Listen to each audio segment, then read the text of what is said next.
there is a group of beings mentioned in both ancient mythology and modern conspiracy videos on YouTube. Some call them gods, some call them angels, some swear they've seen them, in dreams. But the strangest thing is, the more we study them, the more they seem like an interstellar administrative council rather than classic deities. So who were they really? And why have they haunted the human imagination for over 4,000 years? They didn't arrive on spaceships. There were no flashing green lights, no beep-beep sounds like R2-D2, no Martian logbooks, only clay and a lot of cuneiform. Anunnaki, a name both strange and ancient, first appeared in Sumerian clay tablets around the year 2500 before the Common Era. An means sky, and Anunnaki can be interpreted as offspring of the heavens, or those born of An. Some scholars believe the term was not just religious, but sociological, used to distinguish the upper class of gods in the Sumerian cosmic order.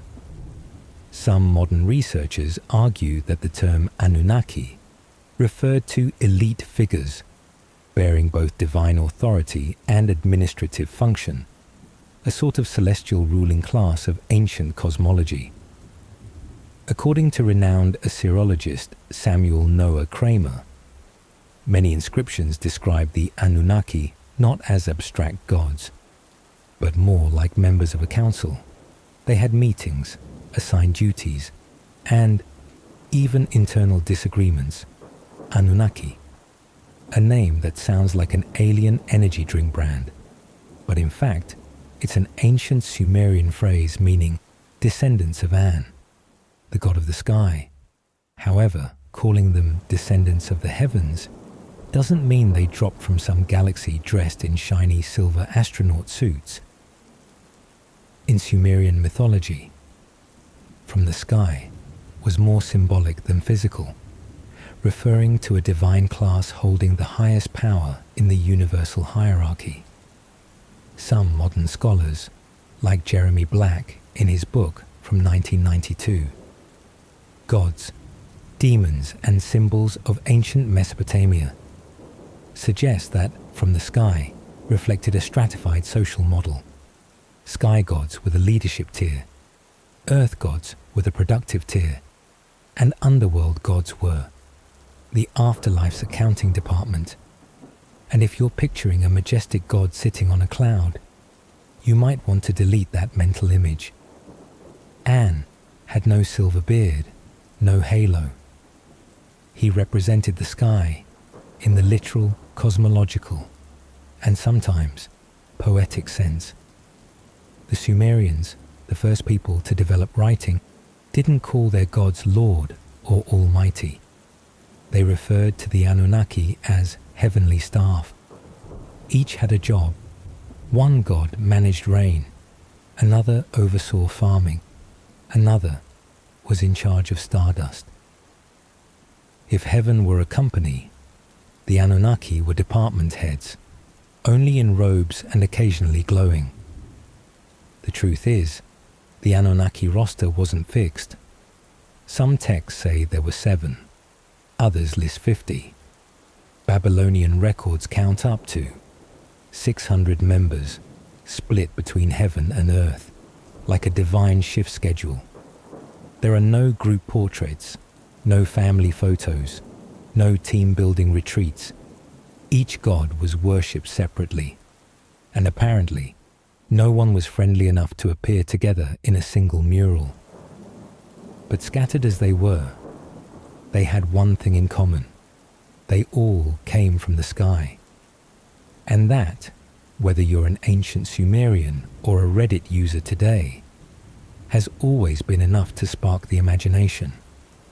Maybe that's why, thousands of years later, the Anunnaki were no longer seen as gods. They became strange visitors from another planet. No one remembers exactly when that idea began. We only know that when a bunch of odd details are combined, a group of sky beings teaching agriculture, possessing advanced astronomical knowledge, then suddenly vanishing. By the late 20th century, specifically from the 1960s to the 1980s, with the rise of the New Age movement and ancient alien theories, Western media quickly embraced the Anunnaki as the missing puzzle piece in the hypothesis. We were visited from space. From the TV series In Search of, hosted by Leonard Nimoy, to the book series by Erich von Däniken like Chariots of the Gods, all proclaimed in unison. The Sumerian gods were actually ancient astronauts. Their evidence: drawings of gods holding strange objects, descriptions of beings descending from the sky, and of course, mind-blowing astronomical skills. And thus, Anunnaki were aliens. In just a few centuries, in mythological time, the Anunnaki went from those who descended from the sky to switching careers. From majestic deities residing atop the cosmos, they humbled themselves toward the basement of the universe, becoming judges of the underworld.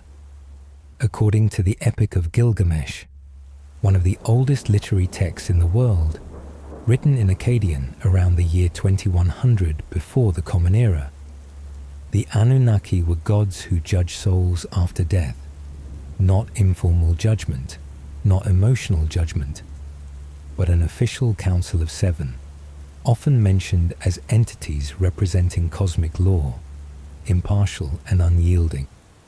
According to ancient clay tablets from the city of Nippur, these judges included Namtar, god of fate, Ereshkigal, queen of the underworld, and several others whose names remain unclear, but all acted as the final checkpoint before a soul entered oblivion. Sitting in a place called the House of Darkness, where dust clings to the doors and none return once they pass through.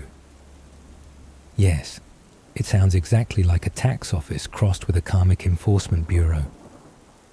But unlike Dante's Inferno with its 9 blazing circles, or Hades with its hellhound-guarded gates, the Sumerian underworld, known as Kur, was empty.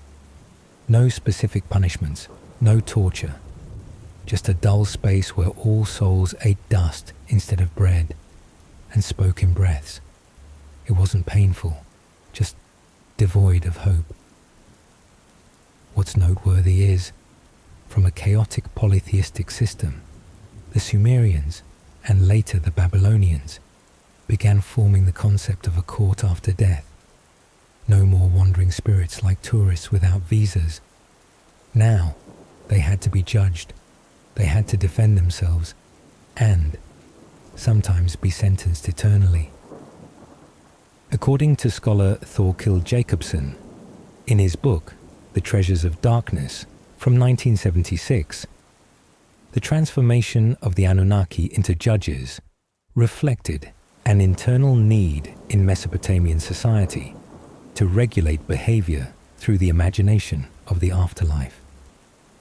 In a society where natural disasters could wash away entire rice fields overnight, justice after death became the only thing people could hope for or fear. The Anunnaki, in this context, weren't just deities.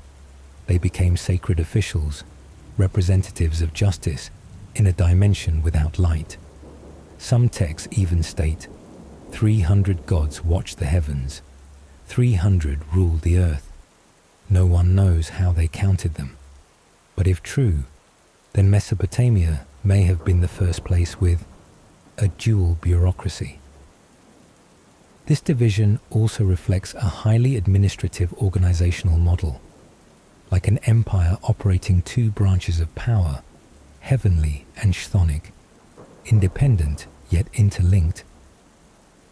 One could even see it as an early form of checks and balances, where divine power wasn't hoarded by one supreme being, but distributed across departments.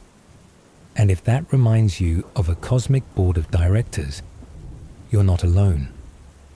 In the sky, astronomy, disasters, the farming calendar, below ground, death, the afterlife, quiet dread, a heaven of information control, a hell of after-death oversight. The image of the Anunnaki was never as vividly carved as the Egyptian or Greek gods. They wore no dazzling crowns, had no white wings, rode no flaming steeds. They were silent, they watched, and they judged. Perhaps that's what made them terrifying. Not because they shouted, but because you never knew when they started evaluating you. If the last chapter was about beings descending from the sky, bearing wheat and lunar calendars, this chapter is the twist. They weren't just givers of knowledge, but guardians of consequence. If you think deities only came from the clouds, the Sumerians have a little surprise for you. Some gods stepped up from the sea. Yes, not from the Alpha Centauri galaxy, but from the Persian Gulf. Among the Anunnaki, there was one peculiar figure named Enki, often referred to by another name, Oannes. Not a rapper, not a bottled water brand, but a half-human, half-fish being, described with long hair, deep eyes, wearing a fish scale-like garment, and moving on feet, yet somehow appearing to float, as if he didn't fully belong to the land. Enki wasn't just a fish god. In the Sumerian mythological system, he was also the god of underground water, of wisdom, of creativity and order. He lived beneath the primordial ocean, known as Apsu, believed to be the origin of all life. And water, in the ancient world, wasn't just for drinking or rice farming. Water was the birthplace of the universe, a symbol of the subconscious, of untapped depths. It's no coincidence that Freud and Jung, millennia later, both used the ocean as a metaphor for the collective unconscious. In other words, Enki didn't come from a puddle, but from the deepest part of the human psyche, wearing strange headgear, walking upright, emerging from the sea each day to teach humans knowledge. Around the 3rd century before the Common Era, the Babylonian historian Berossus wrote, Oan came out from the sea. The upper half was human, the lower half, fish. He ate nothing from humans, only taught them how to build houses, farm, write, and chart the stars. Sounds like a prehistoric TED Talk, just missing a projector and a red stage. If this feels familiar to you, yes, it should. The image of the fish god wasn't exclusive to Mesopotamia. The Egyptians had Shemsu-Hor, a semi-divine group from the waters who taught agriculture. India had Naga, sacred water serpents, half human, half snake, guardians of knowledge and rivers. The Canaanites worshipped Dagon, a fish deity of grain. The Greeks told of Triton, son of Poseidon, also half man, half fish, who blew a conch to summon storms. And if you look closely, you'll see a strange pattern. These half-sea, half-human beings always brought wisdom. Not weapons, not vengeance, but agricultural techniques, architecture, writing, and astronomy. In other words, they came to teach, then vanished, like some divine software update. The Sumerians called their first settled land Eden, a fertile plain between 2 rivers. Yes, that sound familiar. Eden, suspiciously close to Eden. And while the Bible says Eden was where Adam was born, somewhere in the east, near 4 rivers, scholars like Samuel Noah Kramer, author of History Begins at Sumer from 1956, believed the Sumerian Eden was a real geographical location in what is now the southern plains of Iraq. If true, Eden in the Bible might not have been a purely religious idea, but a mythologized copy of a collective memory of a primeval agricultural age passed down through millennia. The Sumerian texts themselves say, Enki dug irrigation ditches, created a fertile garden, and placed humans there to farm. An original, a retelling, or the same story from two different riverbanks. From the fish god Enki to the global mythological archives, we see a recurring pattern, a strange being, from water, bearing wisdom, then retreating to the depths. No demand for worship, no enforced doctrine, no soul collection. Just one lingering question. How did they know all that so early? Or did they come to clean up, like a cosmic technician, here to patch humanity's code after the hunter-gatherer era, bringing no authority, no commandments, just irrigation maps and the first social infrastructure diagrams? How did they know all that so early? If Enki and the fish gods rose from the sea to gift humanity with knowledge, there was another branch of the Anunnaki assigned to observe mankind, who ended up falling in love. Scriptures call them the Watchers. The Sumerians called them the Igigi, lower-tier gods sent down to serve. Like interns from the heavens, they were dispatched to Earth with a clear mission. Observe, do not interfere. You know what happens when you put interns in an office and tell them to just observe? Right, they start falling in love. According to the Book of Enoch, a non-canonical text dated around the 3rd century before the Common Era, the Watchers broke their oath, fell for mortal women, and fathered a new race called the Nephilim, giants, half divine, half human. But the Nephilim weren't just big. In many legends, they were said to stand between 13 and 30 feet tall, with extraordinary strength, eyes that glowed like fire, and voices that shook the earth. In Greece, they were called Titans, giant beings overthrown by Zeus. In India, they may be the Rakshasa, half god, half demon beings with sharp intellects. In Norse myth, they are the Jotnar, ice giants Odin had to keep in check. And in modern America, you'll find them in Dan Brown novels, in Attack on Titan, or any movie where something crushes New York with one hand. They also learned very fast. According to the text, the Watchers taught humans everything, from forging weapons, cosmetics, and tattooing, to even summoning the dead. Some scholars suggest this was how ancient religions explained sudden bursts of knowledge, while branding anything disruptive as sinful. Makeup, devil's work, smoky eyes, descendants of the Watchers, that mirror on your vanity, a cursed relic from Mount Hermon. And so, chaos spread. Humans grew too powerful. The Nephilim took land, society unraveled, and in the heavens above, the original gods were not pleased. Their response? A classic ruling found across civilizations, the Great Flood, from Sumer to the Bible, from Atrahasis to Noah. The story echoes with eerie similarity.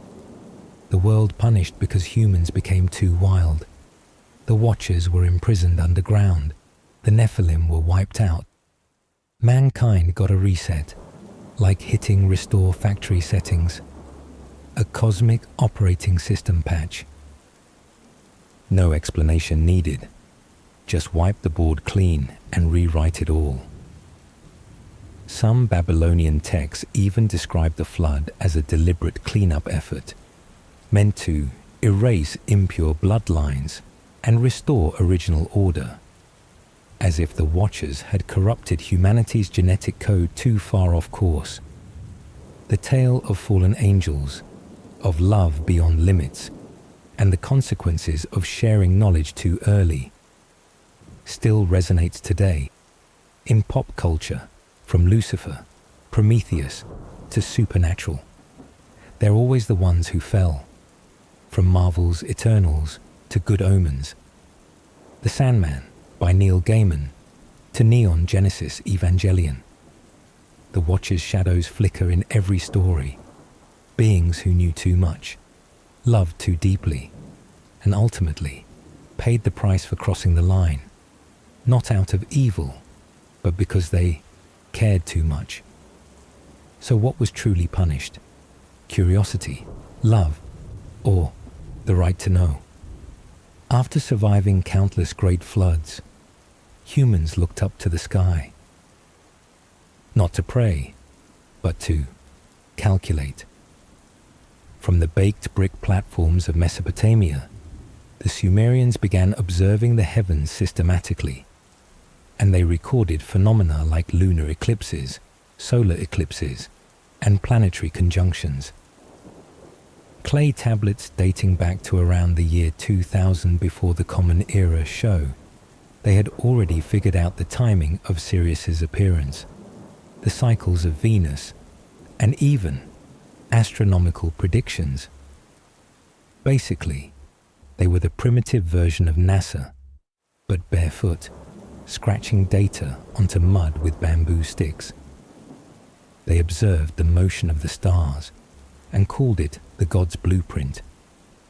But the gods they referred to weren't the type who sat on clouds hurling lightning bolts. They were the Anunnaki, each associated with a planet, a constellation, a cosmic force. The sun god Utu, also called Shamash, symbol of light, justice, and fairness. Goddess Inanna, later known as Ishtar, representing Venus, love, war, and a touch of chaos. Enki, linked to Mercury, symbol of water, wisdom, and communication. Enlil, the supreme power, tied to Jupiter, the gravity of order and rule. Nergal, the god of Mars, associated with plague, war, and the dark side of summer's sun. Ninurta, linked to Sagittarius, embodiment of the farmer warrior, ploughing by day and slaying demons by night. Each one like a living planet, volatile, multifaceted, and with a personal calendar. And so they divided the cosmos into a divine map, 12 constellations, 7 planets, solstices and equinoxes, all encoded into mythology. But if you look closely, you'll see it's the raw version of today's zodiac signs. Not the kind that says Geminis are moody or Leos rage for 15 minutes then chill, but a climate chart, a seasonal life cycle, and the emotional patterns of gods according to their orbits, not for superstition, but to remember astronomical data the easiest way. Storytelling. A farmer's memory doesn't live on a hard drive. It lives in the harvest festivals, in the love affair between Venus and Mars, in the rooster's crow as the sun rises in Sagittarius. Modern scholars call this astrotheology, astronomy-based theology, a kind of ancient Google calendar arranged by the Anunnaki themselves, telling people when to sow seeds, when to marry, and when to flee to the hills.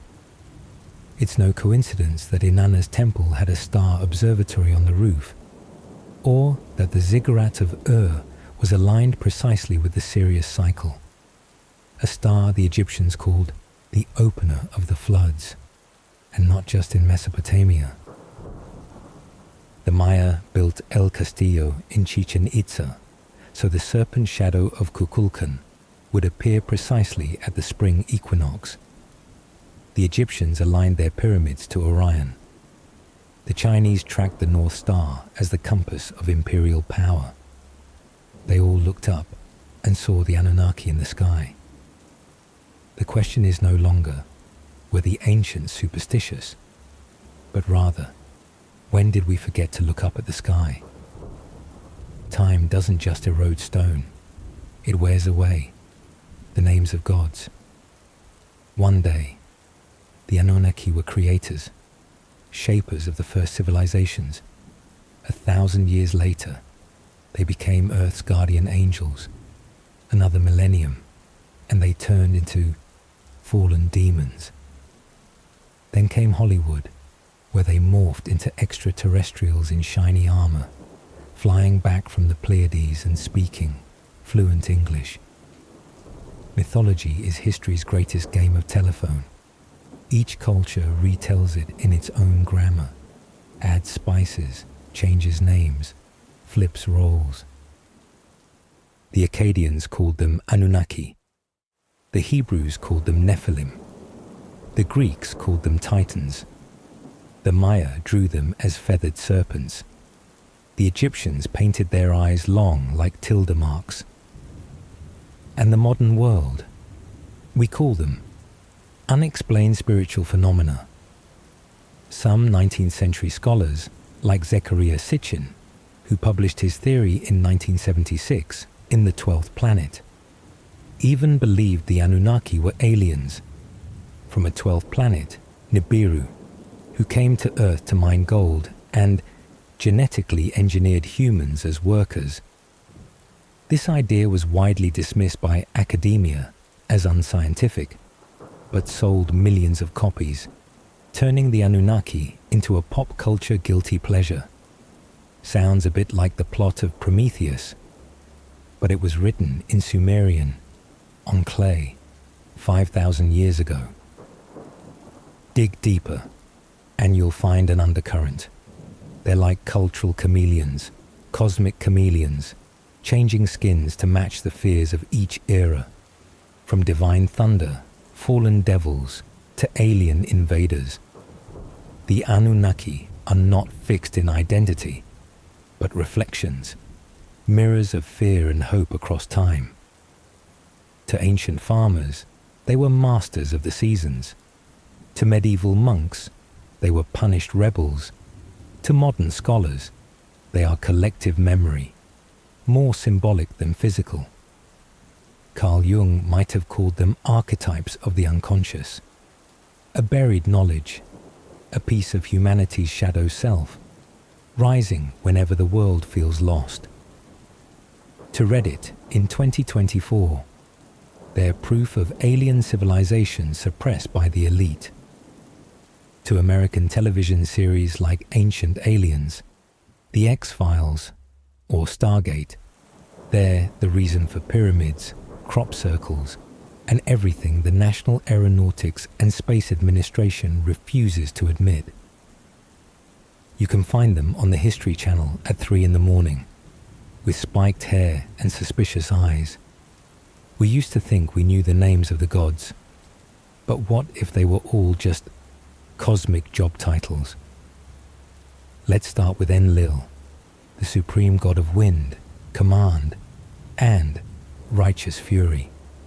The name sounds like a person, but according to some scholars, Enlil may not have been a personal name, but a title, like how Pharaoh isn't a first name, or how Pope isn't printed on a birth certificate.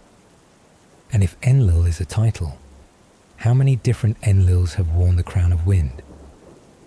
Using that same formula, Enki could be the title for the overseer of water, life and wisdom Inanna, a title for the planetary queen, keeper of the tablets of destiny Utu, the title for the supervisor of justice under sunlight. It's like a cosmic corporation with clearly defined job roles.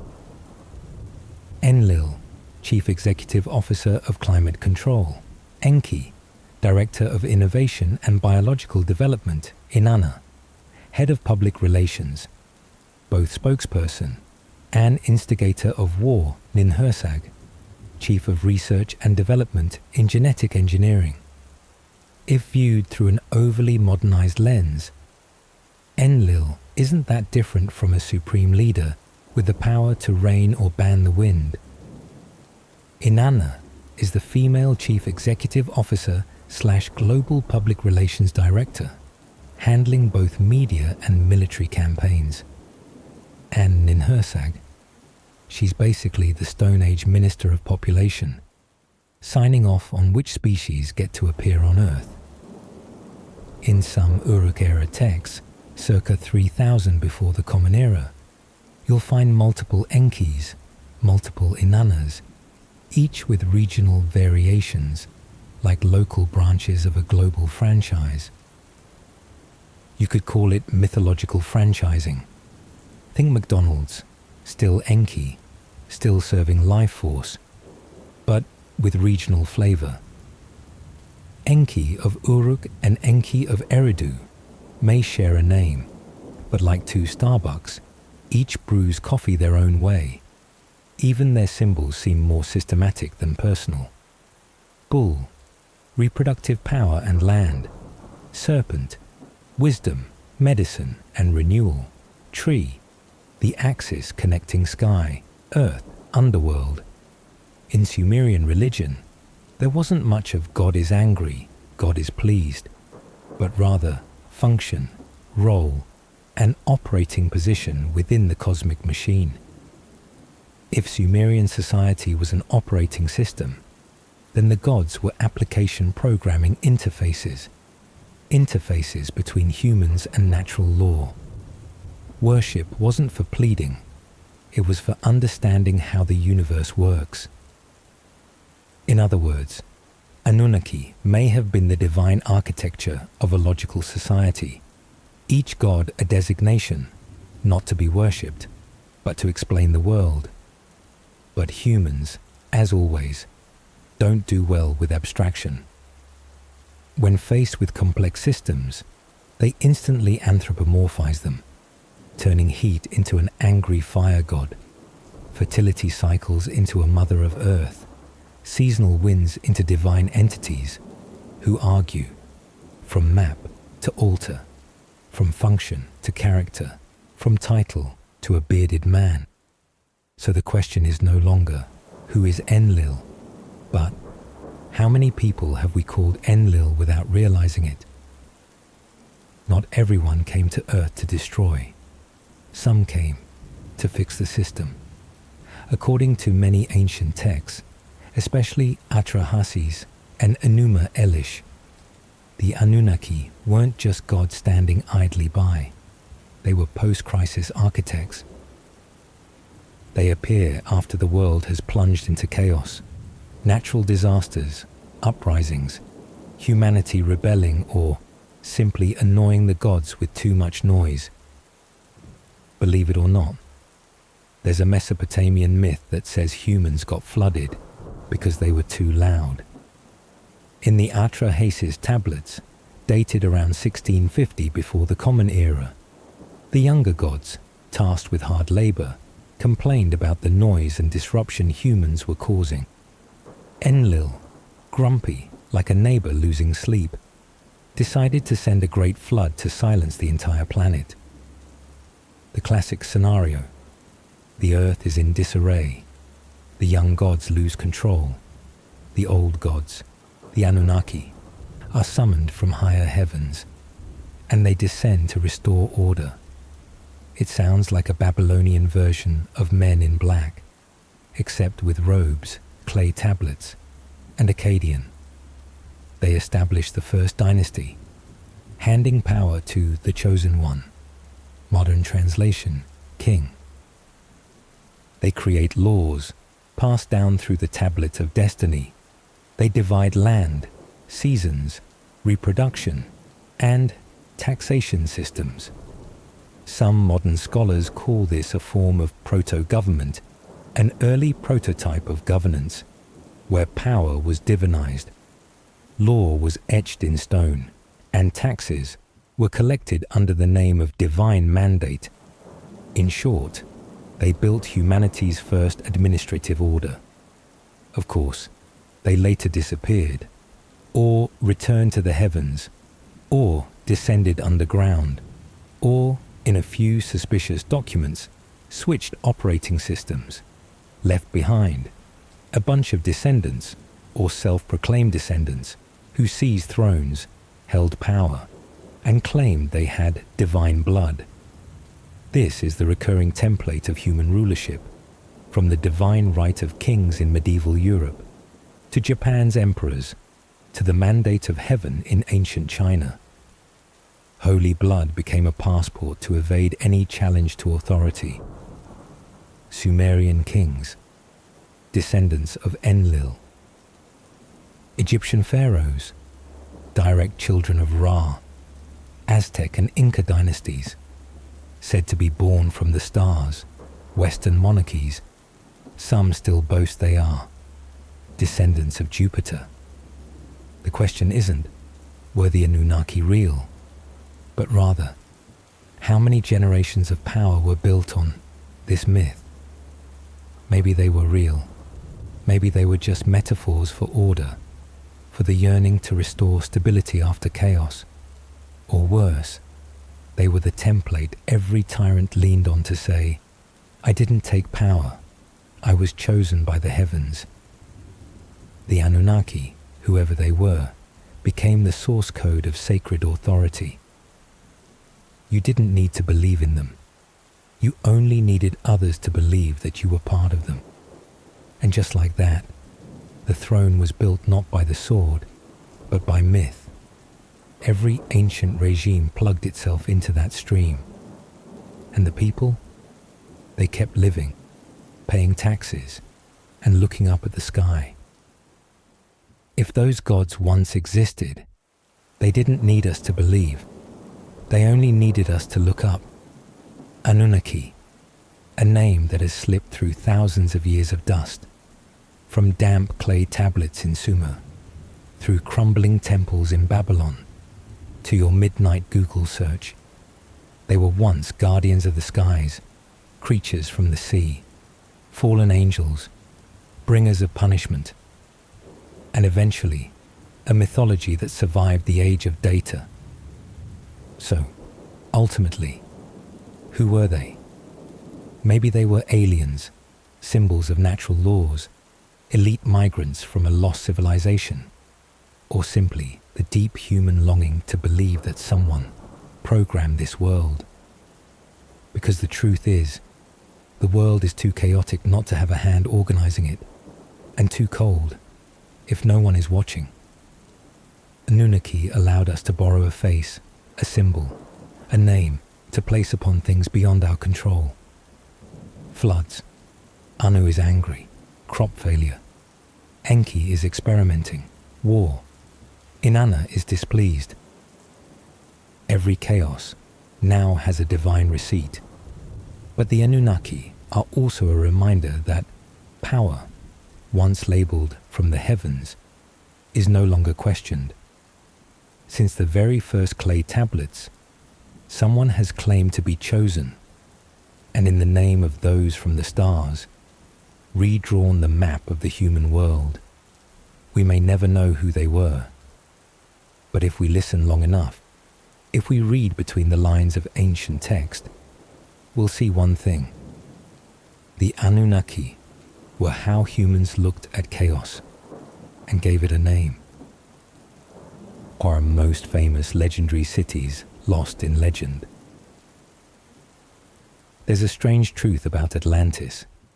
People remember it as an ancient civilization, but in fact, it was the product of a philosopher's imagination, writing a moral fable over 2,000 years ago.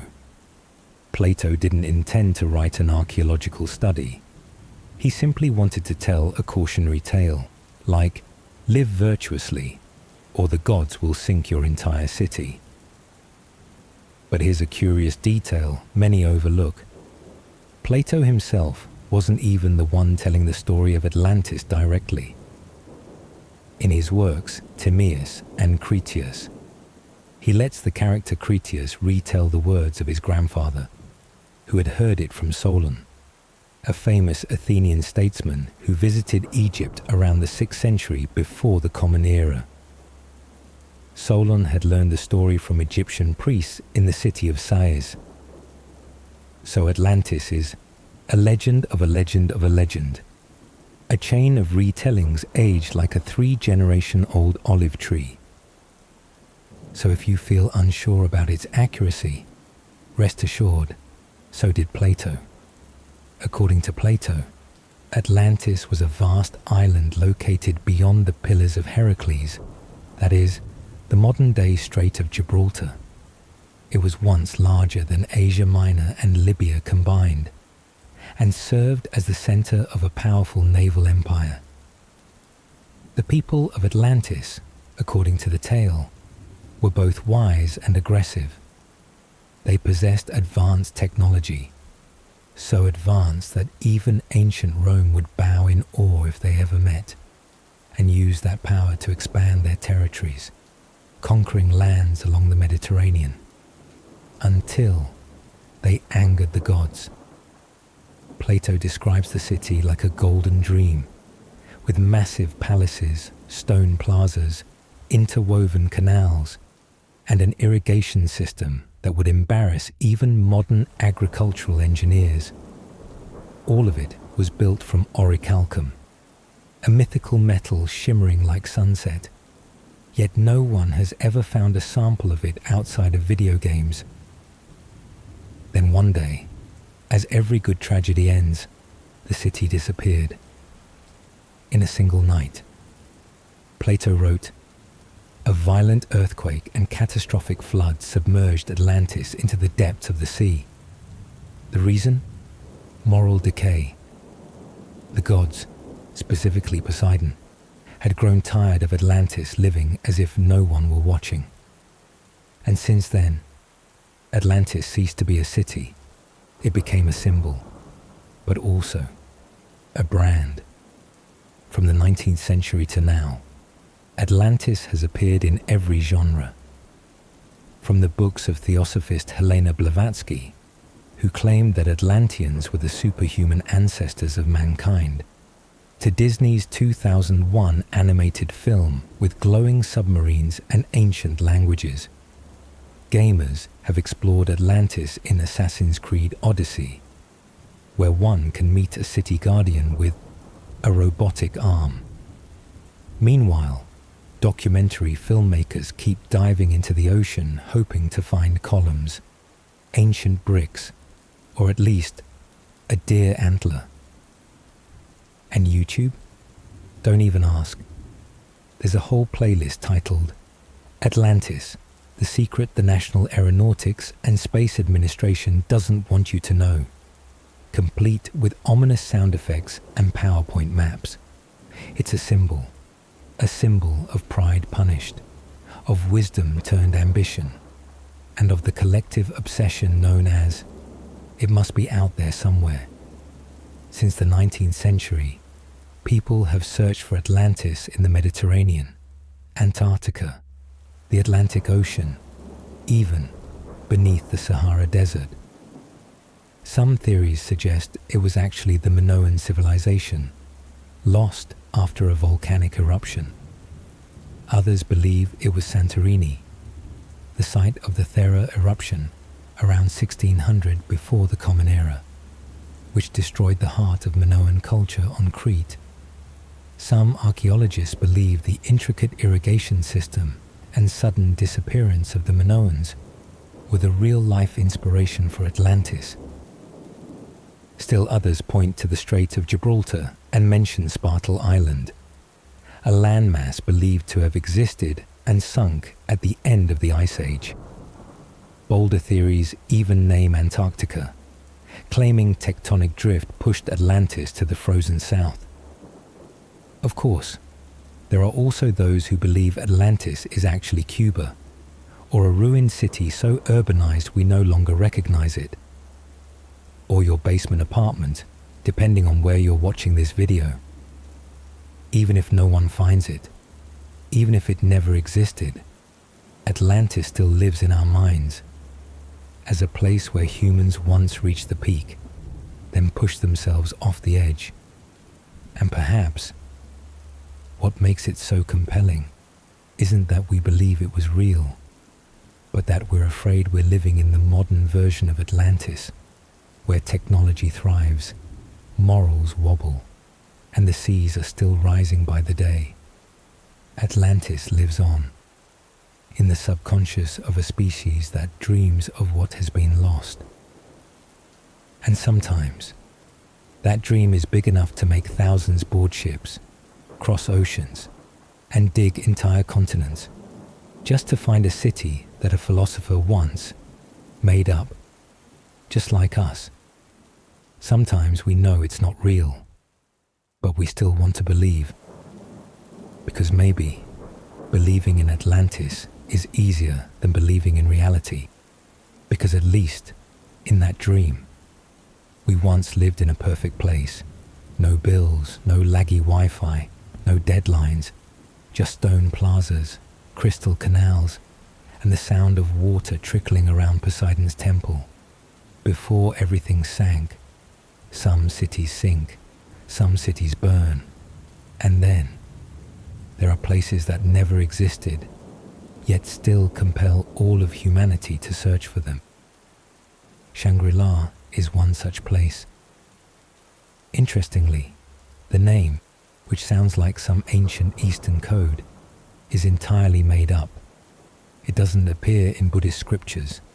It's not from the Tibetan language. It was never passed down through generations of lamas.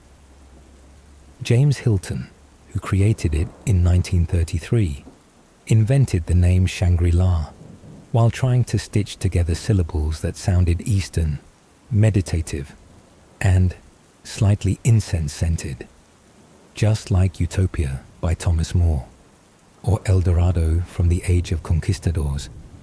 Shangri-La didn't need to be real. It just had to be beautiful enough to make us wish it were. No one ever found it on a map. There are no archaeological ruins. But that didn't stop millions from believing that somewhere among the Tibetan mountains there exists a hidden city where people live long, live well, live peacefully, and live forever without Botox. Unlike Atlantis, which was imagined by Plato more than 2,300 years ago, Shangri-La is a much more modern invention. It first appeared in the novel Lost Horizon, published in 1933 by James Hilton, an English author with an imagination strong enough to create a perfect paradise from his living room couch. In the story, a group of people survives a plane crash and wanders into a hidden valley called Blue Moon, where they discover Shangri-La, a meditative city nestled at the edge of the Kunlun Mountains. Its inhabitants, not your average folks. They are lamas, not the animals, but Buddhist monks in human form, living life slower than a Swiss watch. They live for hundreds of years, preserve ancient manuscripts, think deeply, and occasionally watch the moon without needing a calendar. Basically, they're the ancient version of artificial intelligence, just without the wireless internet connection. Hilton's story may sound far-fetched, but don't laugh too soon. He claimed to be inspired by 19th century writings of two French missionaries who passed through Tibet. Others suspect the real inspiration came from a certain type of mushroom in the forest. Either way, Shangri-La struck a deep human nerve, the longing for a place without war, without sickness, without Monday deadlines, a place without time, or where time is extremely polite. Right after the book's release, real-life expeditions began. The film Lost Horizon, released in 1937, based on the novel, won 2 Academy Awards and turned Shangri-La into a global cinematic icon. Western resorts, hotels, and restaurants began using the name to market peace and luxury. No one ever reached the real Shangri-La, but you could book a room online with breakfast buffet and a mountain view. BBC sent film crews to search.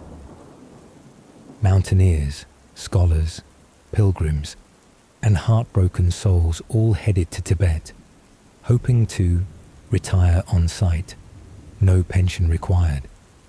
And then they discovered something interesting. Though Hilton made up Shangri-La, he may have accidentally echoed a very real symbol in Tibetan religion, Shambhala. In the ancient text, Kalachakra Tantra, Shambhala is a sacred kingdom hidden in the Himalayas, where the final king of justice will emerge, riding the wheel of time to defeat darkness. In modern terms, think Marvel meets monastery.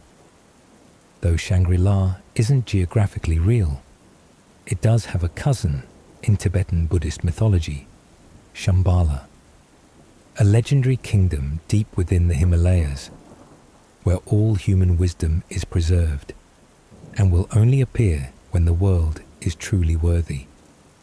Sound familiar? From then on, the two names began to blend. Shangri-La, the fictional child of modern literature. Shambhala, the sacred symbol of ancient religion. In fact, in the 1930s, Nazi Germany sent an archaeological expedition to Tibet, believing the area might contain a gateway to the hollow earth and a supreme civilization called Agartha. When both Indian artists and fascist officers go looking for the same place, it's either paradise or humanity's final meeting room. One side dreams, one side believes, and in between are thousands still walking through the snow. Over time, Shangri-La became more of a metaphor, no longer a physical location, but a spiritual one, where the weary of the real world might find, at least, some rest. Meditation podcasts, autonomous sensory meridian response music, slow living imagery on social media, all are modern-day versions of Shangri-La. Hollywood loves it. The Chinese government even named a city in Yunnan province Shangri-La to attract tourism. And night owls. They search for it through their phone screens, too tired to believe in the real world. And if Atlantis is a symbol of downfall, Shangri-La is the symbol of what we fear we'll never find. A quiet world, good enough to stay in. And that is precisely why, though it has no coordinates, though no one has ever taken a selfie at its gates, Shangri-La still exists. Somewhere between memory and dreaming, between mist and belief, between the last page of a novel and the question, if such a place were real, would you go? Some cities sink beneath water. Some cities never existed, and some cities are blown away by the wind. Iram is one of those places.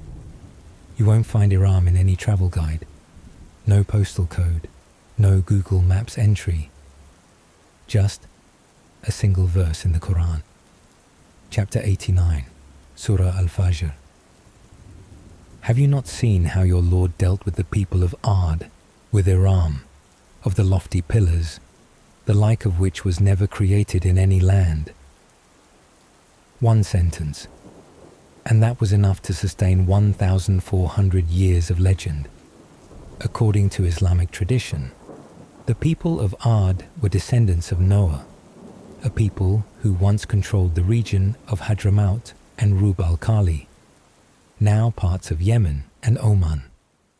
They were famed for their architecture, stonework, and trade in rare perfumes like frankincense and myrrh. Some scholars believe they laid the cultural foundations for later incense kingdoms like Qataban and Saba.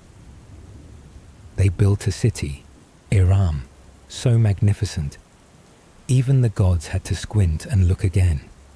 It was said to be built of gold, silver, and precious stones. The city was described as a replica of paradise, with 4 rivers flowing through 4 massive gates, representing water, milk, wine, and honey. Towering pillars of emerald didn't just hold up the sky. They stood as proud declarations from its builder, Shaddad ibn Ad, a legendary king of the people of Ad, one who dared challenge the heavens.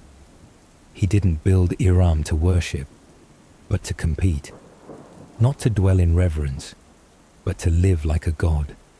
Emerald pillars, domes encrusted with pearls, and camels that didn't breathe smoke, but exhaled the scent of frankincense. But like every good moral story, they grew too rich, then too corrupt.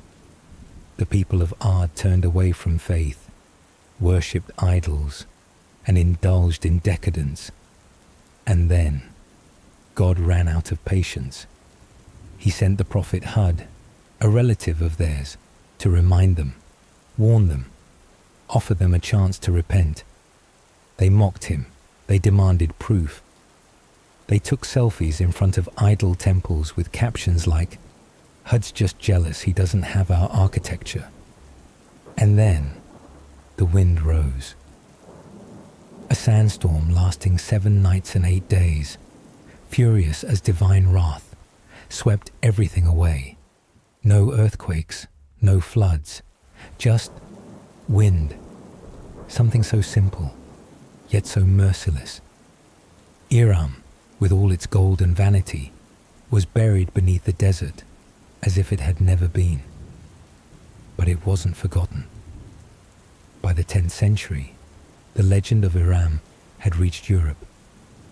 In 1704, French Orientalist Antoine Galland included the story in 1001 Nights. From then on, Iram wasn't just a moral tale. It became the city of 1,000 palaces, 1,000 pillars, 1,000 years of mystery. Even T.E. Lawrence of Arabia, called Iram the Atlantis of the sands. It didn't sink into the sea, but into the storm. No ocean swallowed it. Only the desert devoured it. In the 20th century, searches began. Some scholars believed Iram was actually the city of Ubar, a trade hub that once stood along the ancient incense route. Others pointed to Damascus, or to the ruins of ancient Ebla in Syria, where thousands of clay tablets mentioned a wealthy, mysterious Iram. In 1975, archaeologists excavating Ebla uncovered 17,000 clay tablets. Some of them referenced trade relations with a city named Iram. No one knows for sure if that was the Iram of the pillars. But perhaps, like all legends, the truth lies somewhere between dust and imagination. Some researchers even place Iram among the same symbolic tier as the punished cities of Sodom and Gomorrah from the Bible. They argue, any civilization that builds too high without faith doesn't need volcanoes or tsunamis, just one gust of wind.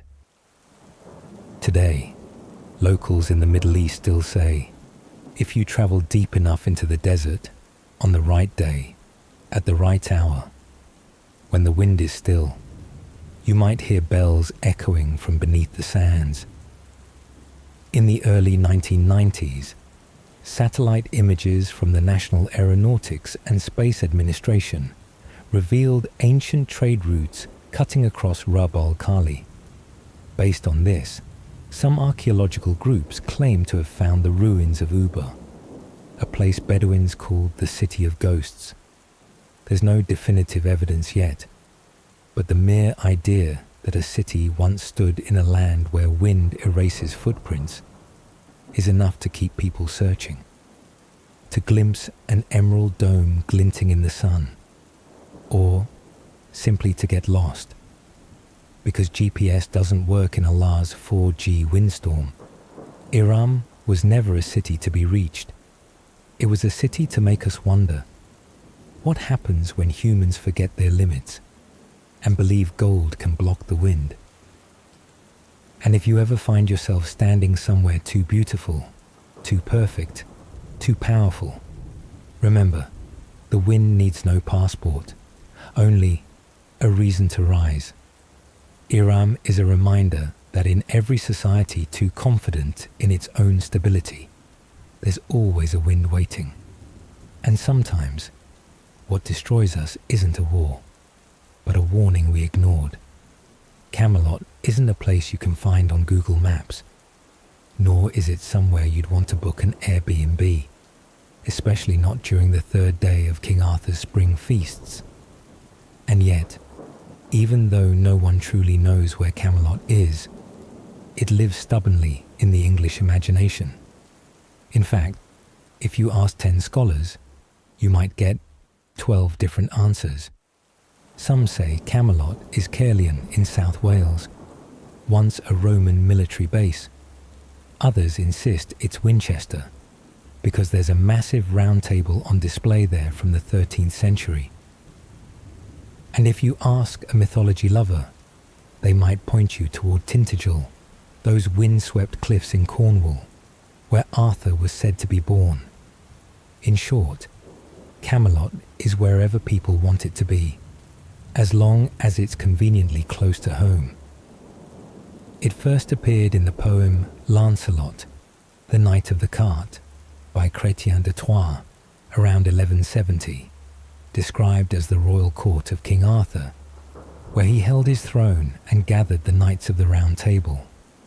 From those early hints, later writers embroidered the legend, a castle on a hill, beside a river, with a stone gate and meadows all around, shepherd children, village elders, and fisherwomen all smiling as if they were filming for the BBC.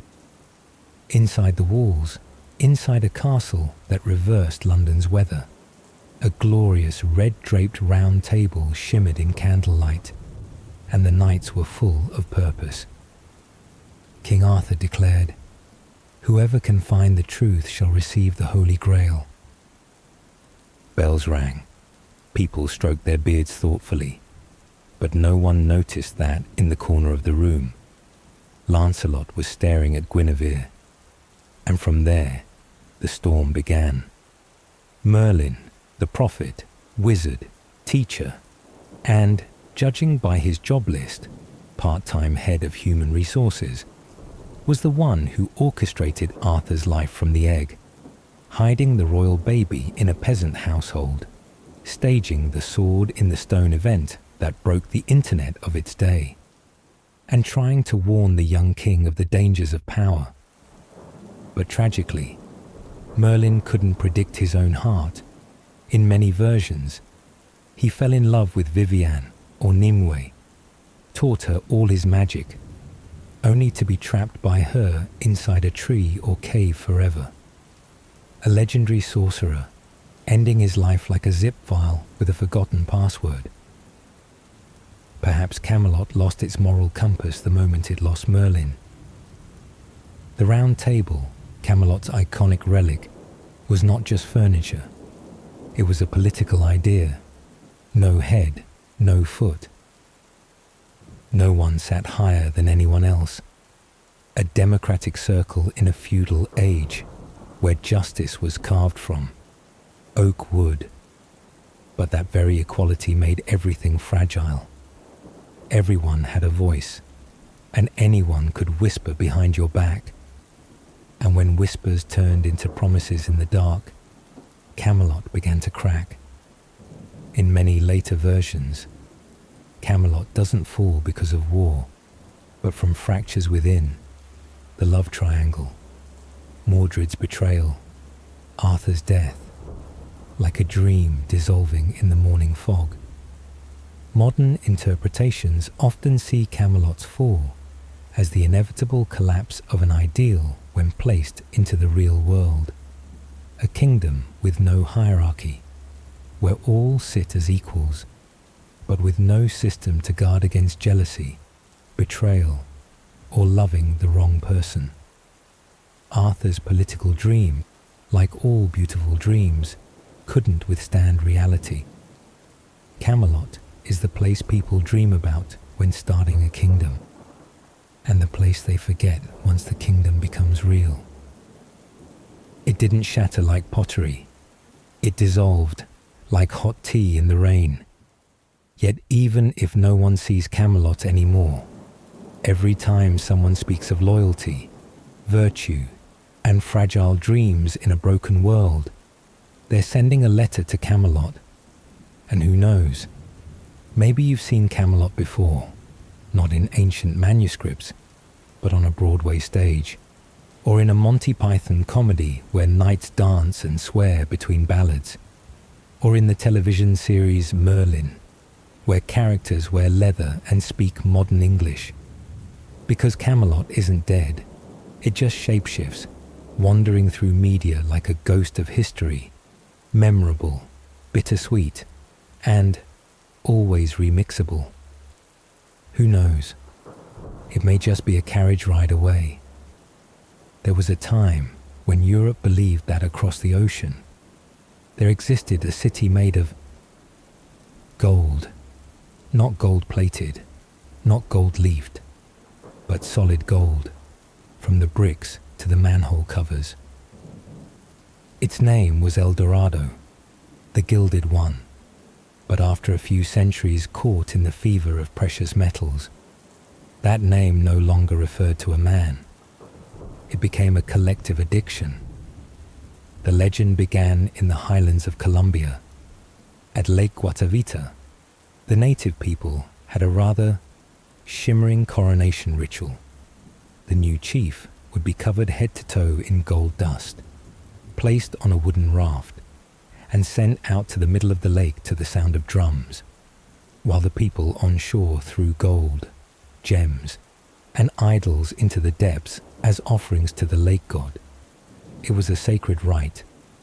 In truth, the Muisca people had no interest in building a city of gold. They threw their wealth into the lake to please the gods, as if riches only mattered when given away. This wasn't superstition, it was philosophy, that true power lies in the ability to relinquish, not possess. And it was the start of centuries of bloodshed. In the year 1545, the Spanish arrived at Guatavita and did what 16th century Spaniards usually did: pray, threaten, and try to drain the lake. Using wooden barrels, picks, shovels, and thousands of enslaved workers, they tried to suck the lake dry. The result? They lowered the water a few meters, but they did find some real gold. And so El Dorado, once the man covered in gold, became a city of gold. Then a golden kingdom. Then later, a golden continent. No one stops imagining when there's more treasure to fantasize about. El Dorado became the symbol of a particular colonial mindset, where wealth was something to be extracted, not understood. It allowed empires to believe that brutality was necessary, sacred, even, because beyond that jungle vine, there might be gold. And when a dream wears the costume of myth, every action becomes forgivable, even when it leaves corpses rotting in the mud. The Spanish conquistadors, especially Gonzalo Pizarro, led expeditions through forests, over mountains, killing natives, interrogating, and starving. Thousands died chasing something that wasn't real, or, if it had ever been real, no longer existed. Meanwhile, the locals, desperate to escape torture, started inventing more legends to lead the colonizers astray. And you know what? It worked. Dozens of expeditions kept marching out, even before the previous ones had returned. By the 17th century, Sir Walter Raleigh, the English explorer, set out to find El Dorado too, despite being on rather bad terms with the Spanish. His second expedition ended with the death of his son, and soon after, his own. No gold, just diplomatic disaster, a formal indictment, and his head on the executioner's block for violating a treaty. El Dorado is a gilded dream, but beneath that gleam are bones, swamps, and political hallucinations. The Spanish, the British, the entire Western world believed that just by going deeper into the jungle, past a few streams, they'd find a place where the roads are paved with gold, and the natives welcome you with diamond crowns and honeyed wine. In reality, you die of mosquito bites, and though those corpses never found El Dorado, they left something else behind, a permanent metaphor. In Latin American literature, El Dorado appears as a collective fever dream, a blind obsession. Gabriel Garcia Marquez once referred to it as a curse turned to gold, where belief becomes a prison. Other writers, like Alejo Carpentier, see El Dorado as a place not where people find treasure, but where they're devoured. No other symbol better reflects the nature of obsession. Today, Lake Guatavita still remains deep, green, and unfazed. You can still find fragments of gold at the bottom, not palaces, just messages from a world that's gone. The most precious thing ever thrown into this lake wasn't gold, it was belief. In the year 1912, and again in 1965, Colombians tried to drain Lake Guatavita once more, this time with modern equipment. But the lake won. They recovered a few golden masks, a few coins, as if the gods had left a wink of mockery behind. The gold was real. But El Dorado, maybe it never existed, at least not on any map. The most precious thing ever thrown into this lake wasn't gold, it was belief. And even though El Dorado was never found, it never disappeared. In pop culture, from Indiana Jones to Uncharted, from children's books to internet memes, El Dorado is the symbol of the kind of dream people are willing to die for, even when they have no idea what it is. A living metaphor, gilded in gold and blood. If you've ever lived near the sea, you've probably heard the sound of waves at night, gentle, steady, like the ocean's lullaby. But the people of Brittany, in western France, believe that sound is actually church bells echoing from beneath the sea, ringing from a city that vanished, Wiz, a city that was once magnificent, wealthy, and built below sea level. Yes, they built a city underwater. Why? Because Princess Dahut really loved the ocean. Legend has it that King Gradlon, a kind and devout ruler, built the city of Is below the tide line, just to please his stubborn daughter who loved waves and hated rules. The city was surrounded by a sophisticated system of dikes and floodgates, cutting-edge medieval engineering, at least in the imagination, and only one golden key controlled it all. That key was kept by the king himself, until one night. Dahut, in one version of the tale, was drunk, hand in hand with a mysterious lover in a black cloak, because nothing destroys civilization faster than a bad romance and a few strong drinks. She stole the key from her father, opened the floodgate just to watch the nighttime tide, and then the sea rushed in, waves like cold claws. The entire city disappeared beneath the water, leaving not even a floating splinter.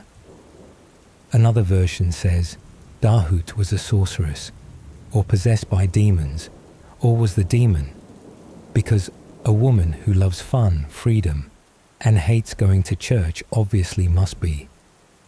Evil, whatever the version, the ending is always the same.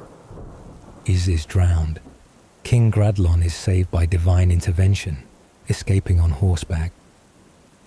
Dahut falls into the sea, transformed into a mermaid, forever adrift, without land or home.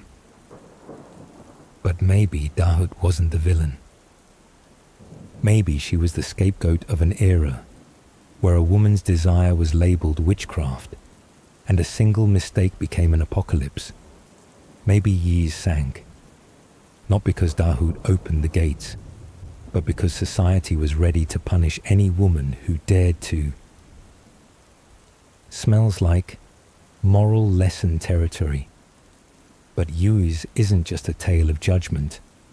Much like Atlantis, described by Plato around the year 360 before the Common Era, where moral decay triggered a deluge, is medieval Europe's soggy warning. A civilization that didn't fall to war, but to a bad press of a button. Both myths speak of excess, wealth, freedom, and a pinch of arrogance, as if civilization always slips away in the soundtrack of music and waves. It's a symbol of our craving to go beyond limits and the price we pay. A city built underwater for the sake of love. A gate opened in a moment of recklessness. A civilization washed away by a single touch. If rebuilt today, Ys would probably be a luxury seaside resort with glass mansions, an underwater subway, and Dahut live streaming the gate unlock on TikTok. In fact, Ys has already resurfaced in classical music, romantic literature, and video games. Claude Debussy once composed La Cathédrale Engloutie, the sunken cathedral, as a requiem for a city lost beneath the sea. In Assassin's Creed Valhalla, it appears as ruins of an ancient civilization, glittering, deadly, and eerily beautiful. Like all legends, Ys didn't die. It just changed format. Only to find the top comment says, "Girl, what are you doing? The water's coming in." To this day, people in Brittany say that when the sea is calm, you can still hear the church bells ringing beneath the waves. Maybe those bells aren't real, but they're a kind of collective memory, a sound not in the ears, but in the heart, reminding us of things once brilliant, once flawed, once lost. Like a lesson with no textbook, just the ocean. That bell rings once a year to remind us that the most beautiful things can be destroyed by a single foolish moment. And maybe, one day, this will rise again, with Dahut, not as a princess or a mermaid, but as a woman who knows full well, when you open a door, you better check if there's an entire ocean behind it. In the Sahara Desert, where the sun feels like a god torturing the earth with a red-hot spoon, there lives a legend about a city as white as a dove, with golden gates, a sleeping king, and black-skinned giants with spears guarding its entrance. Welcome to Zazura, a city hidden in hot winds and whispers. Zazura isn't told through epics or recorded in official histories. Still, in certain ancient Islamic texts from the 13th century, it's mentioned as the Eden of the desert, a mythical refuge for those who keep their faith when lost. According to medieval Arab scholars, Zazura was guarded by black angels, its stone gates carved with Kufic script, the most solemn calligraphy in Islam, and would only open to those with a pure heart.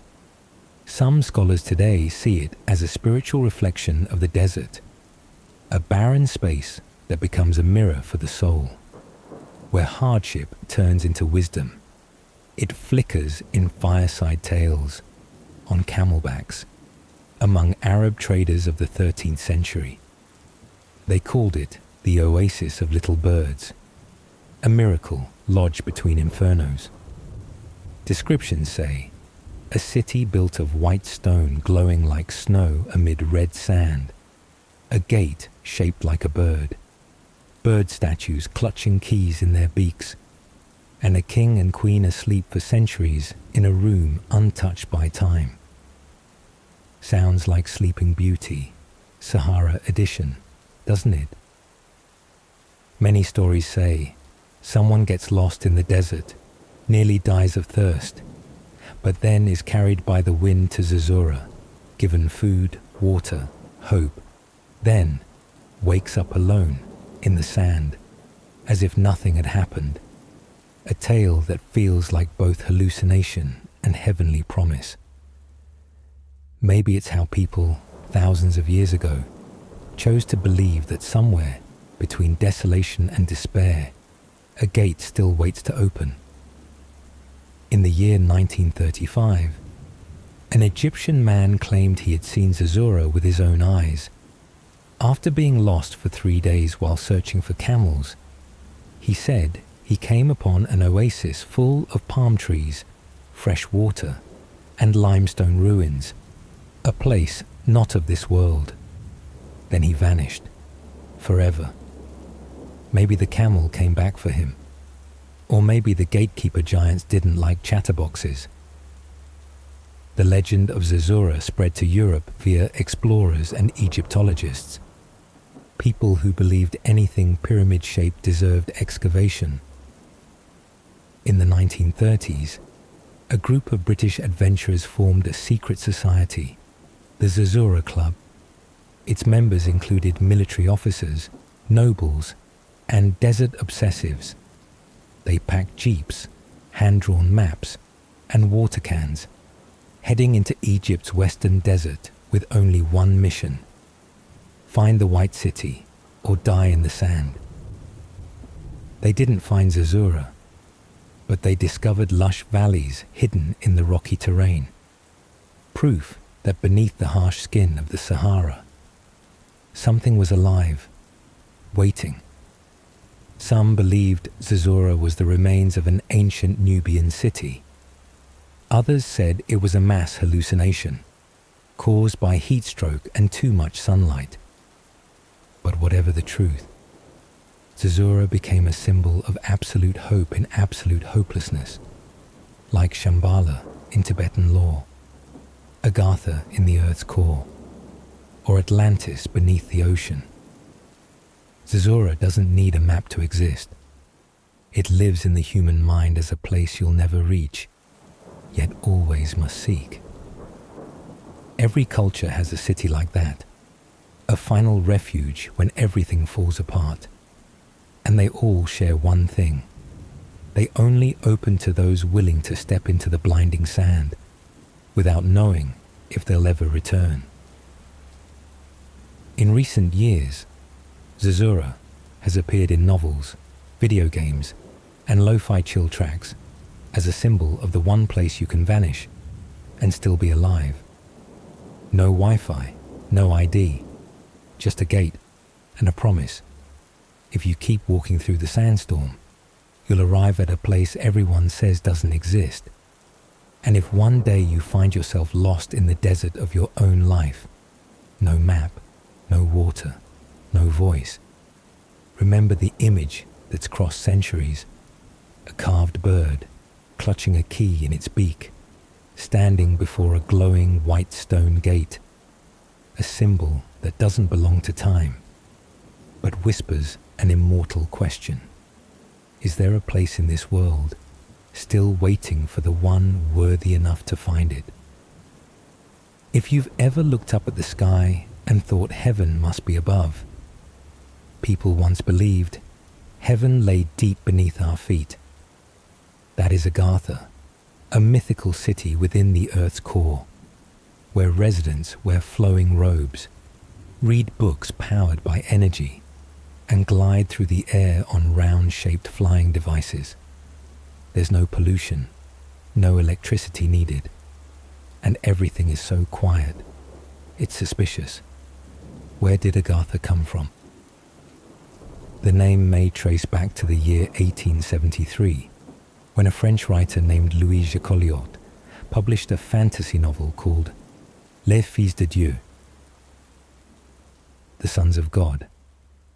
He described a city named Asgartha, buried deep in the Himalayas, once the capital of the gods, with passageways connecting it to every continent on Earth. Later, European mystics like Alexandre Saint-Yves d'Alvedre turned it into a full-blown philosophical system, complete with laws, armies, and its own language, presenting Agartha as the secret capital of the world, hidden from mankind until humanity becomes worthy. Hollow Earth, the wrong idea that never dies. Since the 17th century, natural philosophers like Edmund Halley, yes, the comet guy, proposed that the Earth might be hollow inside. But it wasn't until the late 1800s that the idea really got buffed by novelists, occultists, and people with spectacular imaginations. One of the biggest sparks came from Journey to the Center of the Earth, a novel by Jules Verne published in the year 1864. Though fiction, it inspired real-life expeditions from scientists to modern YouTubers. The hollow Earth theory had existed since the 1600s, but by the 1800s, it evolved into an entire universe, thanks to writers and map-makers who loved drawing imaginary places. People believed the Earth was like a hollow egg, and the entrances to Agartha were at the North and South Poles, or sometimes beneath the pyramids. Some believed the Atlanteans fled to Agartha after their city sank, and there they rebuilt an even higher civilization, safely hidden from our chaotic world. Others claimed Agartha is the spiritual control center of the planet, where masters monitor humanity's tantrums like episodes of a cosmic reality show. But has anyone ever actually seen it? Conspiracy theories suggest entrances to Agartha are hidden all over. At the North and South Poles, beneath the Great Pyramid of Giza, in the Himalayas, or even under Denver International Airport. If you've ever heard someone whisper, aliens have an underground base, they were probably talking about Agartha, or at least a slightly unhinged version of it. No one's found it, but that's never stopped anyone from looking. In the early 20th century, explorers like Ferdinand Ossendowski from Poland and Nicholas Roerich from Russia claimed Tibetan monks had spoken to them of Agartha, a kingdom of light hidden beneath the Himalayas. In fact, in the year 1926, there were even rumors that President John Quincy Adams had backed an expedition to the Earth's core, although upon closer inspection, he'd been dead for over 40 years. Agartha in pop culture. During World War II, Heinrich Himmler, the Nazi number 2, was so obsessed with Agartha that he sent a team to Tibet in the year 1938. Their goal? To find traces of the underground realm to prove the Aryan race had divine origins. No one knows what they found, but they definitely brought back rocks and a few extra conspiracy theories. Today, Agartha is everywhere, in Marvel and DC comics, in games like Assassin's Creed, Final Fantasy, and Secret World Legends, and in endless YouTube videos titled things like Alien Base Found Beneath Your Feet. But beyond the wild theories, Agartha reflects a very real modern longing, a quiet place, free of war, free of social media, free of phone calls, a place that feels like home, even if you've never been there. Agartha isn't just a fictional city, it's a spiritual metaphor. In many traditions, descending underground represents an inward journey where darkness isn't something to fear, but to understand. If Atlantis was a warning against arrogance, Agartha is a gentle reminder. Sometimes, to find the light, we have to step into the depths, Agartha proves that humanity always imagines an escape, even if we don't know where it leads. And maybe, beneath layers of imaginary energy lines and hidden kings, there is no city at all, just a belief that hope still exists, if we're humble enough to look for it. And if you hear a sound echoing from somewhere underground, it might be your own voice calling back, or just a broken pipe. Either way, maybe it's worth bending down to listen. 10 cities, 10 whispers from the past, or from imagination, from the majestic Atlantis in the middle of the Atlantic Ocean, to Camelot with its round table nights, to Yez swallowed by the sea after a key was stolen during a drunken night. We've crossed deserts, climbed snowy Himalayas, descended into the Earth's core, and listened to choirs echoing beneath frozen lakes, all to answer one single question. If these cities were real, why hasn't anyone found them? Maybe they really have vanished. Vanished like Iram of the Pillars, buried by sandstorms and time, like El Dorado, stripped of gold by the Spanish, down to the last grain of dust, like Zazura, perhaps just a mirage in the desert, yet enough to make men risk their lives to reach it. Or maybe they never existed. Maybe Shangri-La was nothing more than a product of a British writer, sipping afternoon tea while reading a French monk's notes. Maybe Great Akkad's was a lullaby whispered by old Christian believers during sunless winter nights. Maybe all of them are legends built from longing and hope, because every civilization needs a symbol, a perfect city, a final refuge, a destination no one can ever truly reach. And perhaps no one wants it to be found, because once it is, what would we have left to dream of? But the strangest thing is, even though no one is sure whether these places exist, each name above reflects something deeply real about us. Atlantis is the thirst for power and the punishment of arrogance. Camelot is the faith in a just and equal order. Agartha is the dream of an inner world, where we are heard without needing to speak. These cities, real or not, still live in our collective memory and remind us that sometimes the point is not to find, but to never stop searching. Chatiti. UFOs in the Bible and Ancient Times. Where pillars of cloud know how to turn and the Ark of the Covenant delivers electric shocks.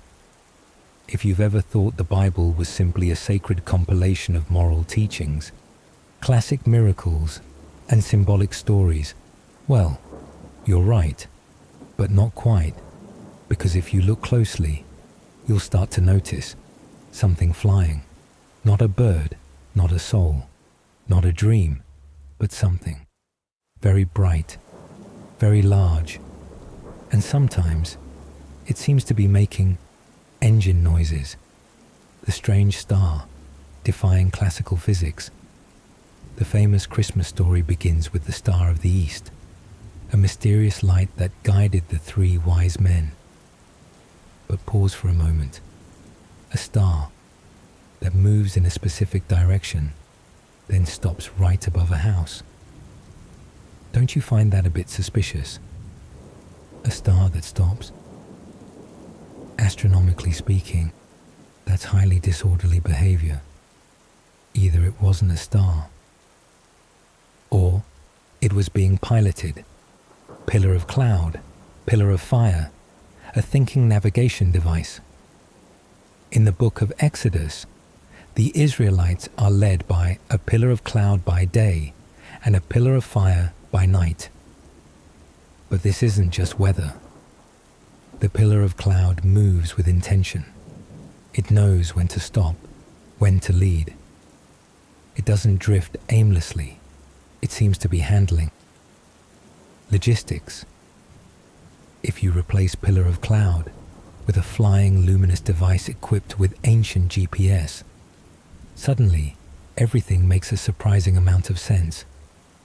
Thunder and trumpet blasts on Mount Sinai. When God appears on Mount Sinai, the Bible describes there was thunder, lightning, a thick cloud, a loud trumpet blast, and the entire mountain trembled. Wait a second.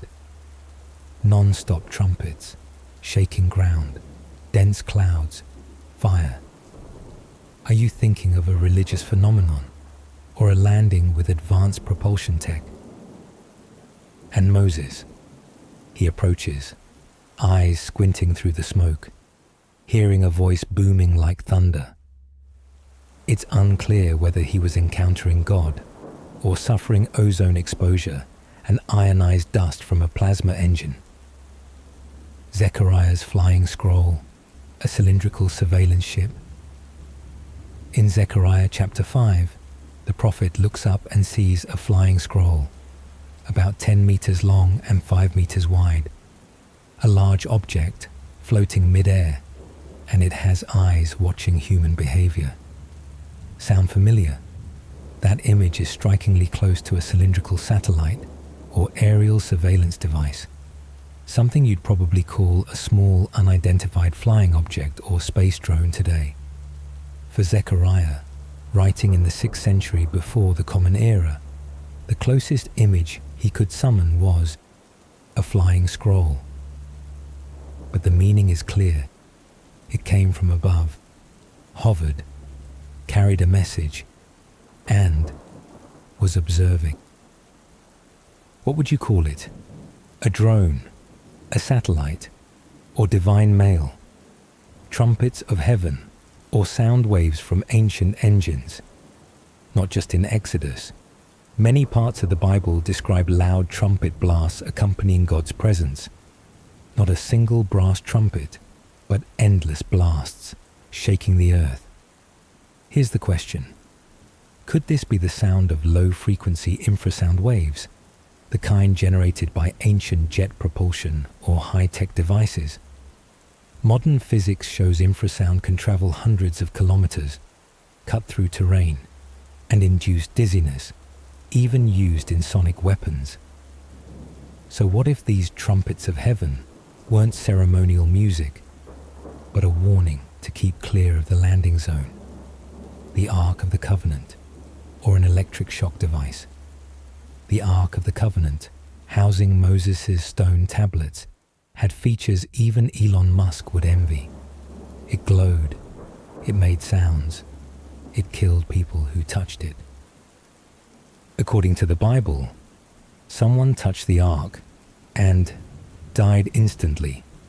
An electrical spark emitter, a massive capacitor, or an alien machine equipped with an early anti-theft system. And why coat it in pure gold? Not just for luxury. Gold is a great conductor.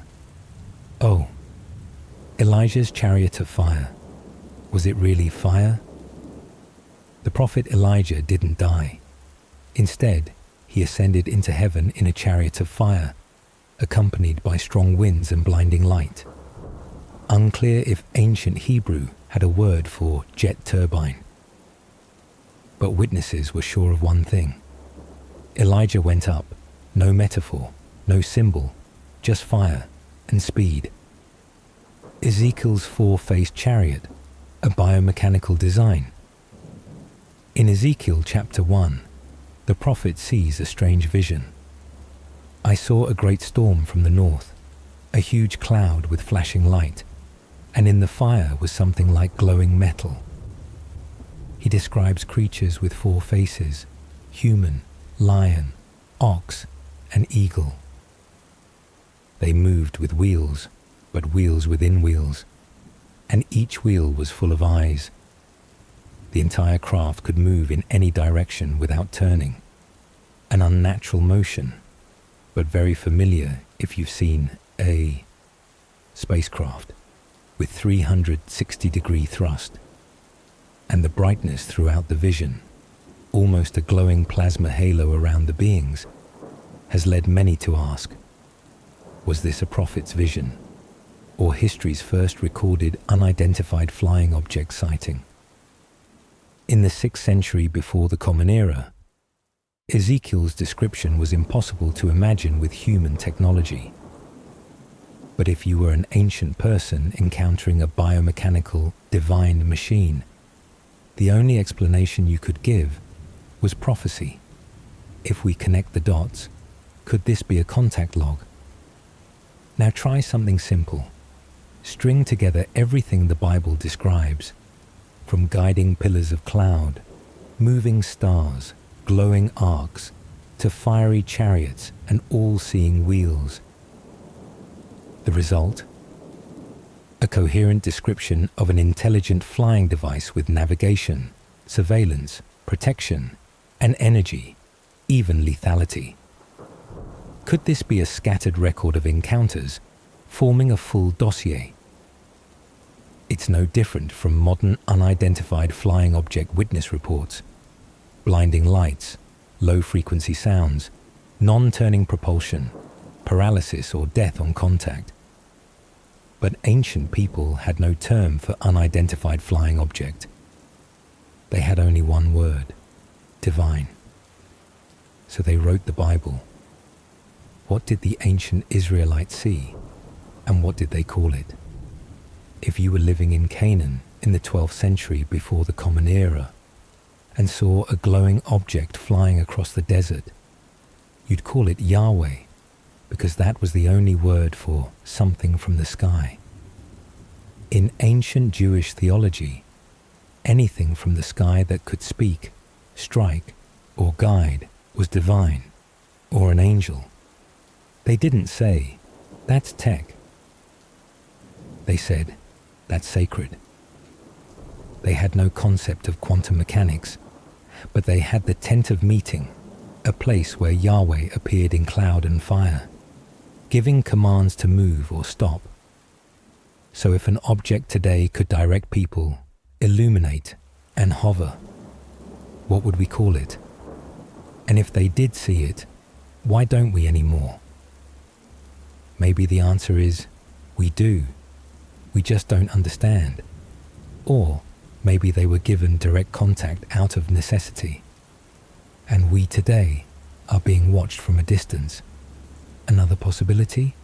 They still intervene through weather, spiritual visions, dream transmissions, or maybe they intervene just as much, but modern humans are too busy staring at phones to look up. If we stop reading the Bible as myth and start reading it as ancient records of an unexplained phenomenon, then everything, from the cloud pillars to the glowing ark, begins to sound exactly like a field report from a witness of an unidentified flying object, just without the vocabulary to name it. And that's the scary part. Not because God might be an astronaut, but because it might have already happened long ago, and we recorded everything. We just called it something else. If you thought the Bible was a straightforward drama between humans and God, then maybe you haven't heard of the Book of Enoch, one of the ancient texts excluded from the official Bible. And there's a reason for that, because if its contents are true, then human civilization might be the result of an unauthorized genetic intervention. The Watchers, who's watching, and why did they fall? The Book of Enoch tells of beings called the Watchers.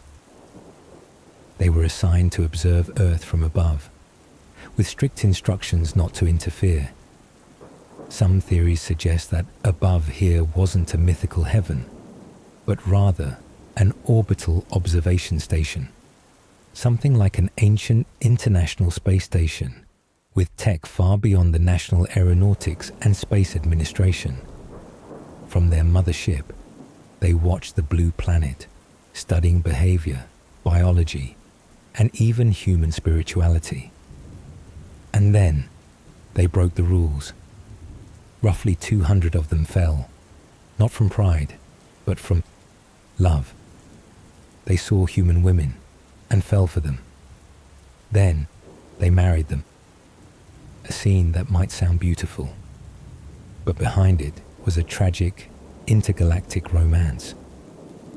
The Watchers weren't demons, they were intelligent, disciplined beings who failed before emotion. They couldn't resist love, a forbidden love, not just because of species differences, but because it broke the rule of non-interference. Picture a Watcher standing atop a Mesopotamian mountain, watching a human woman wash clothes in the stream, and his heart skips a beat. It was no longer a mission. It was the collapse of cosmic logic, until the consequences arrived. The Nephilim, children of heaven and earth. Before we get to the giants, pause and look at the broader fallout of that original violation. The Watchers didn't just fall in love. They brought knowledge. Things humanity wasn't meant to know so soon. Things revealed, from weapons, makeup, to superstition. The Book of Enoch lists the Watchers by name and details what each taught. Azazel taught how to forge swords, knives, shields, and armor. Semjaza taught how to summon spirits and perform magic. Another group taught about cosmetics, hairstyling, and the art of seduction. The result? Society suddenly shifted from mud huts to metallurgy, from cave paintings to military tactics. And the funny thing? Humans welcomed these as gifts from the gods.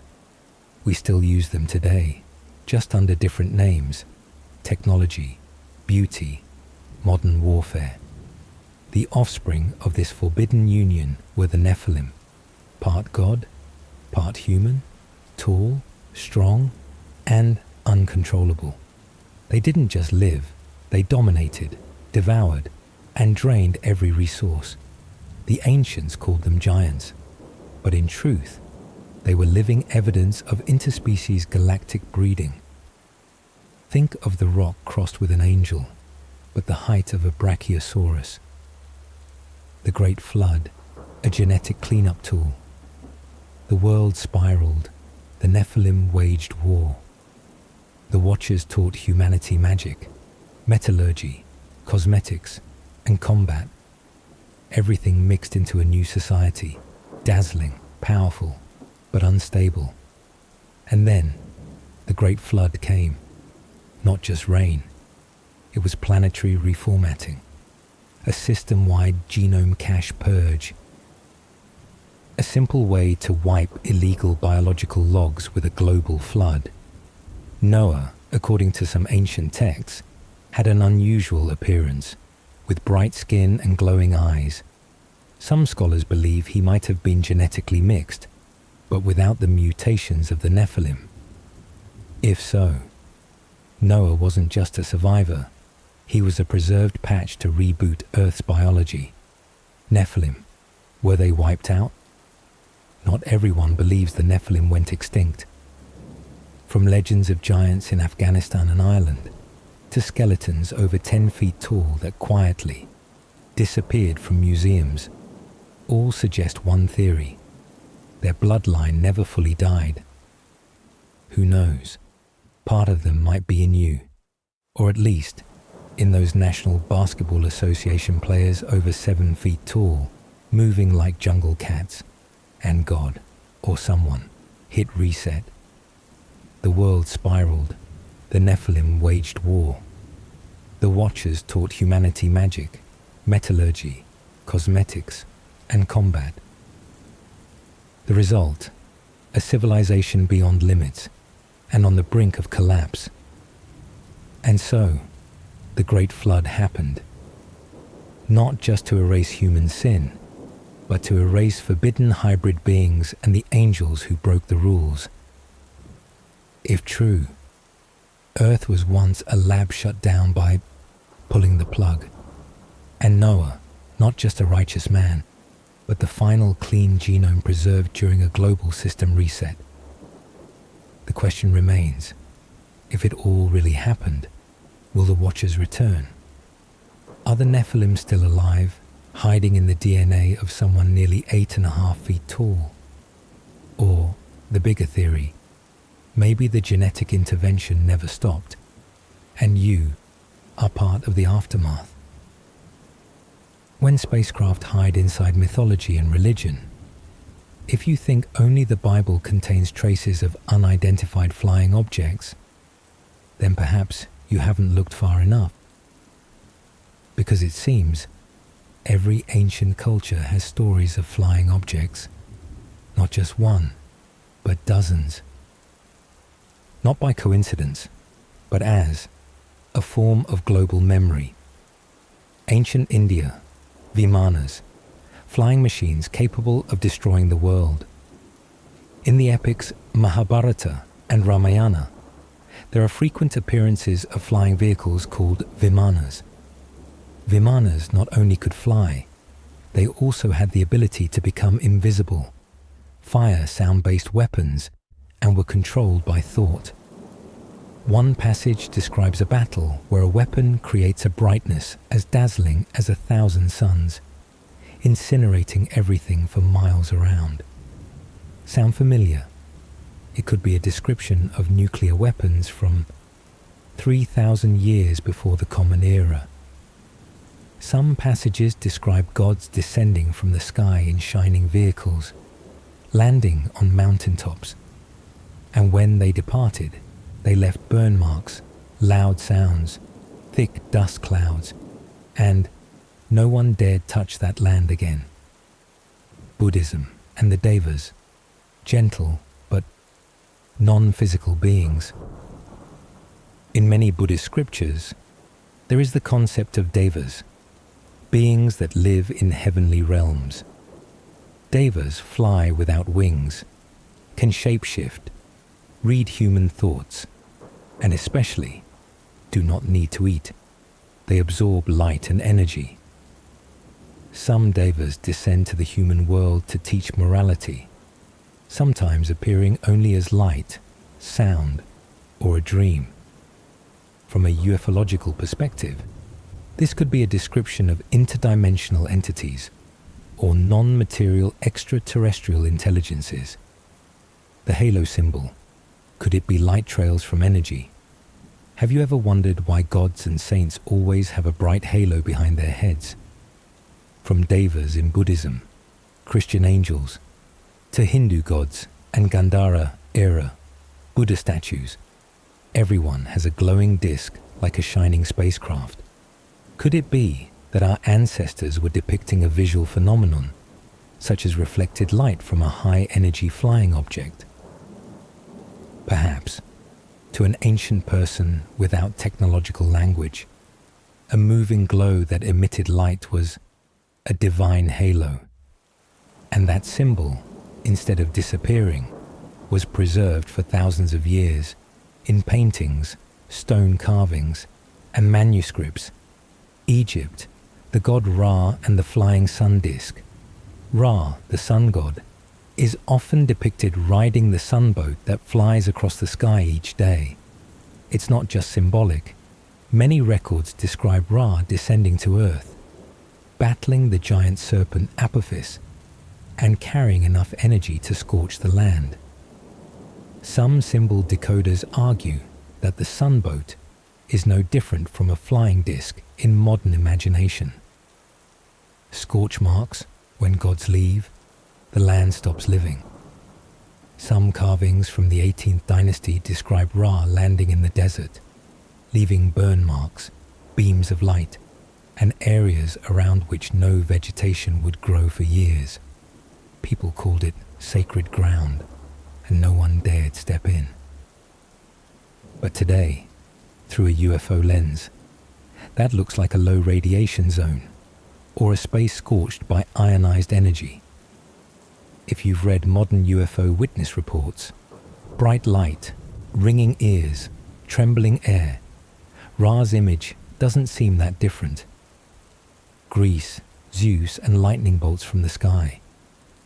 Zeus wasn't just a god, he lived in the sky, wielding directional lightning bolts, capable of striking from afar. Apollo, his son, rode a fiery chariot across the sky every day. Hermes, with winged sandals, flew without propulsion. Common theme, demigods and visitations. Greece is full of demigod characters, from Perseus to Heracles, all born from gods from the sky, mating with mortals. Not unlike the Nephilim in the Bible or the hybrids in the Book of Enoch. If you look closely, you'll see a global motif. A being from the sky arrives, leaves behind a half-god descendant, and then vanishes. So who were these gods, really? All of these images, if you set aside the mythology, resemble descriptions of astronauts, drones, and long-range missiles, Maya and Aztec, flying beings, metal gods, and non-human masks. In Central America, the Maya and Aztec civilizations left hundreds of stone carvings depicting flying humans, gods with full-body armor, and tubular flying objects. Some god statues wear helmets, breathing masks, have tubes, and suits resembling modern astronauts. In the Codex Borgia, an ancient Aztec text, there's a depiction of a fire dragon landing from the sky, bringing the god of light and cracking the earth open. Vanishing cultures after the gods left. Strangely, many Central American civilizations vanished abruptly, leaving behind desolate pyramids and abandoned star charts. Some scholars blame civil war or climate, but others pose a bolder theory that sky visitors ended the experiment, left, and erased all traces. Coincidence or collective memory? From India to Central America, from Egypt to Japan, stories of sky-descending gods appear everywhere. But they're not just stories. Lost manuscripts. Some scholars have found passages describing strange objects in the Codex Vaticanus, translations of Mahabharata, and ancient Tibetan scriptures, but those parts were cut from official prints or labeled as unauthentic editions. If every civilization talks about the same thing, but those records are repeatedly edited, then the problem may not lie in the mythology, but in who controls humanity's memory. Has there been a silent effort to cover up the truth? Or is it just collective fear of something science still can't explain? The question is no longer, were they real? But if so many ancient cultures describe the same thing, what exactly were they describing? When the sky was more than clouds and birds. You don't have to go back to biblical times or ancient Egypt. Even when humans already knew how to bake bread, invent mechanical clocks, and build the Vatican, strange objects still flew across the sky, in broad daylight, before hundreds of witnesses. And of course, as always, no one understood what was going on. Year 1561, sky battle over Nuremberg, Germany. On the morning of April 14th, 1561, hundreds of Nuremberg citizens looked up and witnessed an unexplainable sight.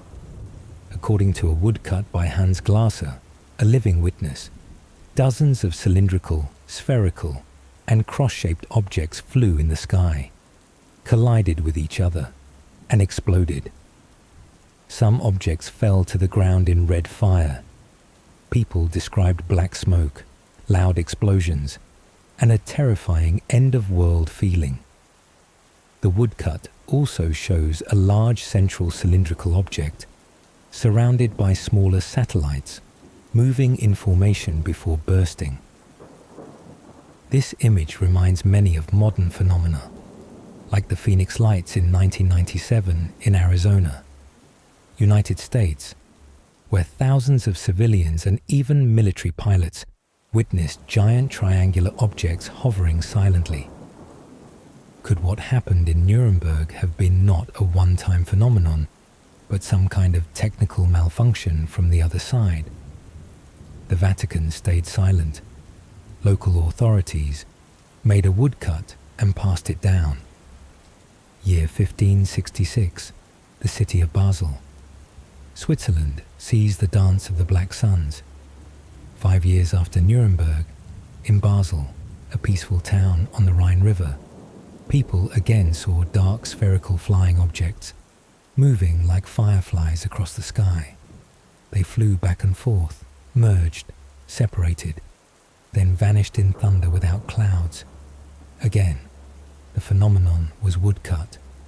No one was hurt, but many fainted in fear. People gathered at churches to pray. Some believed God was angry. A few mothers even threw their newborns into the Rhine to offer to the wind god, hoping to calm the wrath. Some historians believe it was a meteorological event, but if it was just clouds, why did they explode? And if it was wind, who taught the wind how to dance? When Renaissance artists started painting something in the sky, not just in texts, but in paintings, the secrets began to slip out.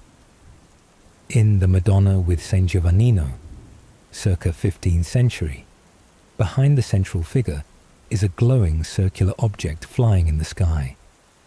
A small man below is shading his eyes and looking up.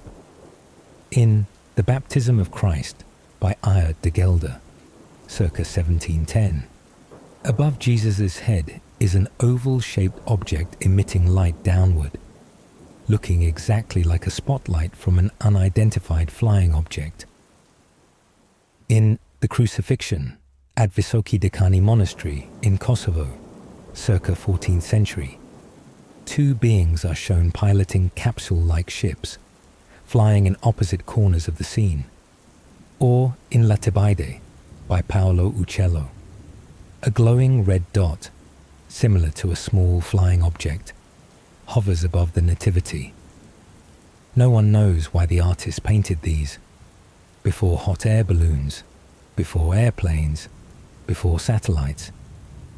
But they did. And stranger still, many original prints were quietly altered in later versions, erasing those floating objects.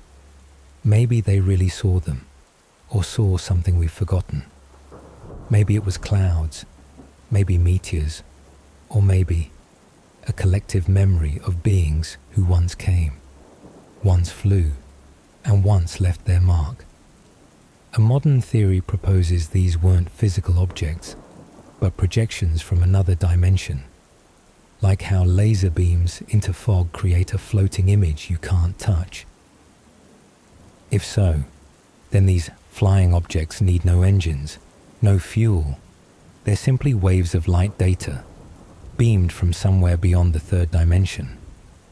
We can't be sure of anything, but if enough cultures, artworks, and witnesses saw the same thing, then maybe it's worth listening. Forgotten witnesses, or forced to forget. 18th century Lyon, France. A man claimed he saw a second sun rise and move like a red lantern. He was committed to a mental asylum. 1814, Odessa, Russia. A young girl said she was woken by a bright light shining through the window and saw a silver-clad figure hovering. She was charged with witchcraft and exiled to Siberia. Strangely, none of these witnesses knew each other, but their stories are eerily similar.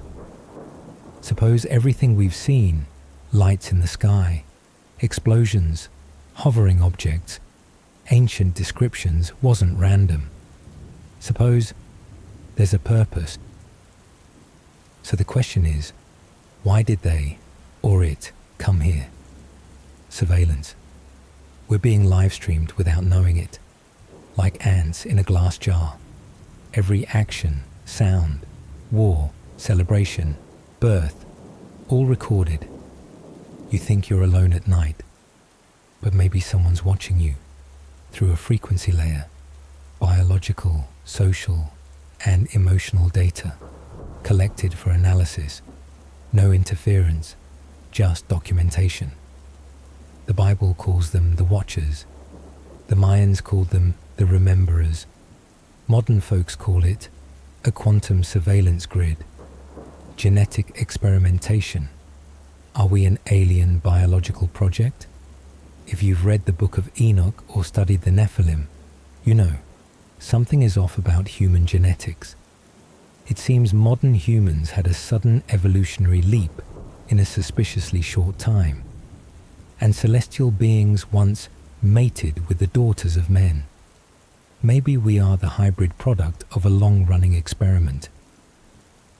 And now, the old researchers have returned to check the results. Another, bolder theory says Earth is not the center of the universe, but just a gene hive, a vault for hybrid life forms, tested and logged. Civilizations, from Neanderthals and Sumerians to Homo sapiens, might be biological batches, developed in cycles, monitored and abandoned. In Greek mythology, Zeus created mankind through 4 ages: gold, silver, bronze, and iron, each one failing in its own way. Maybe that wasn't mythology.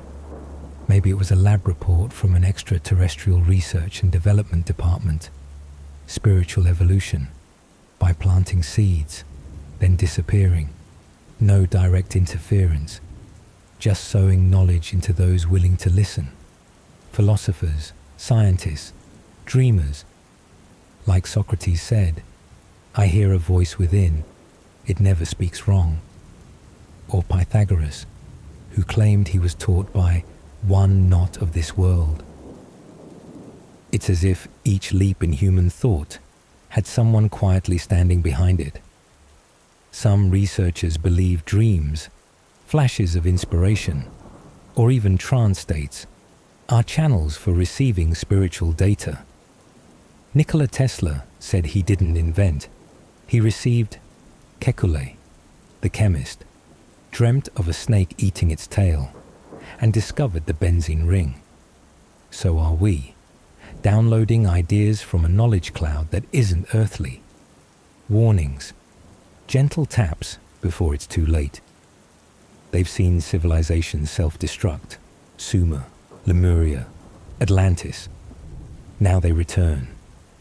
Each time there's a major war, climate crisis, or nuclear test, a swarm of flying lights shows up. They don't stop us, but they let us know someone's watching.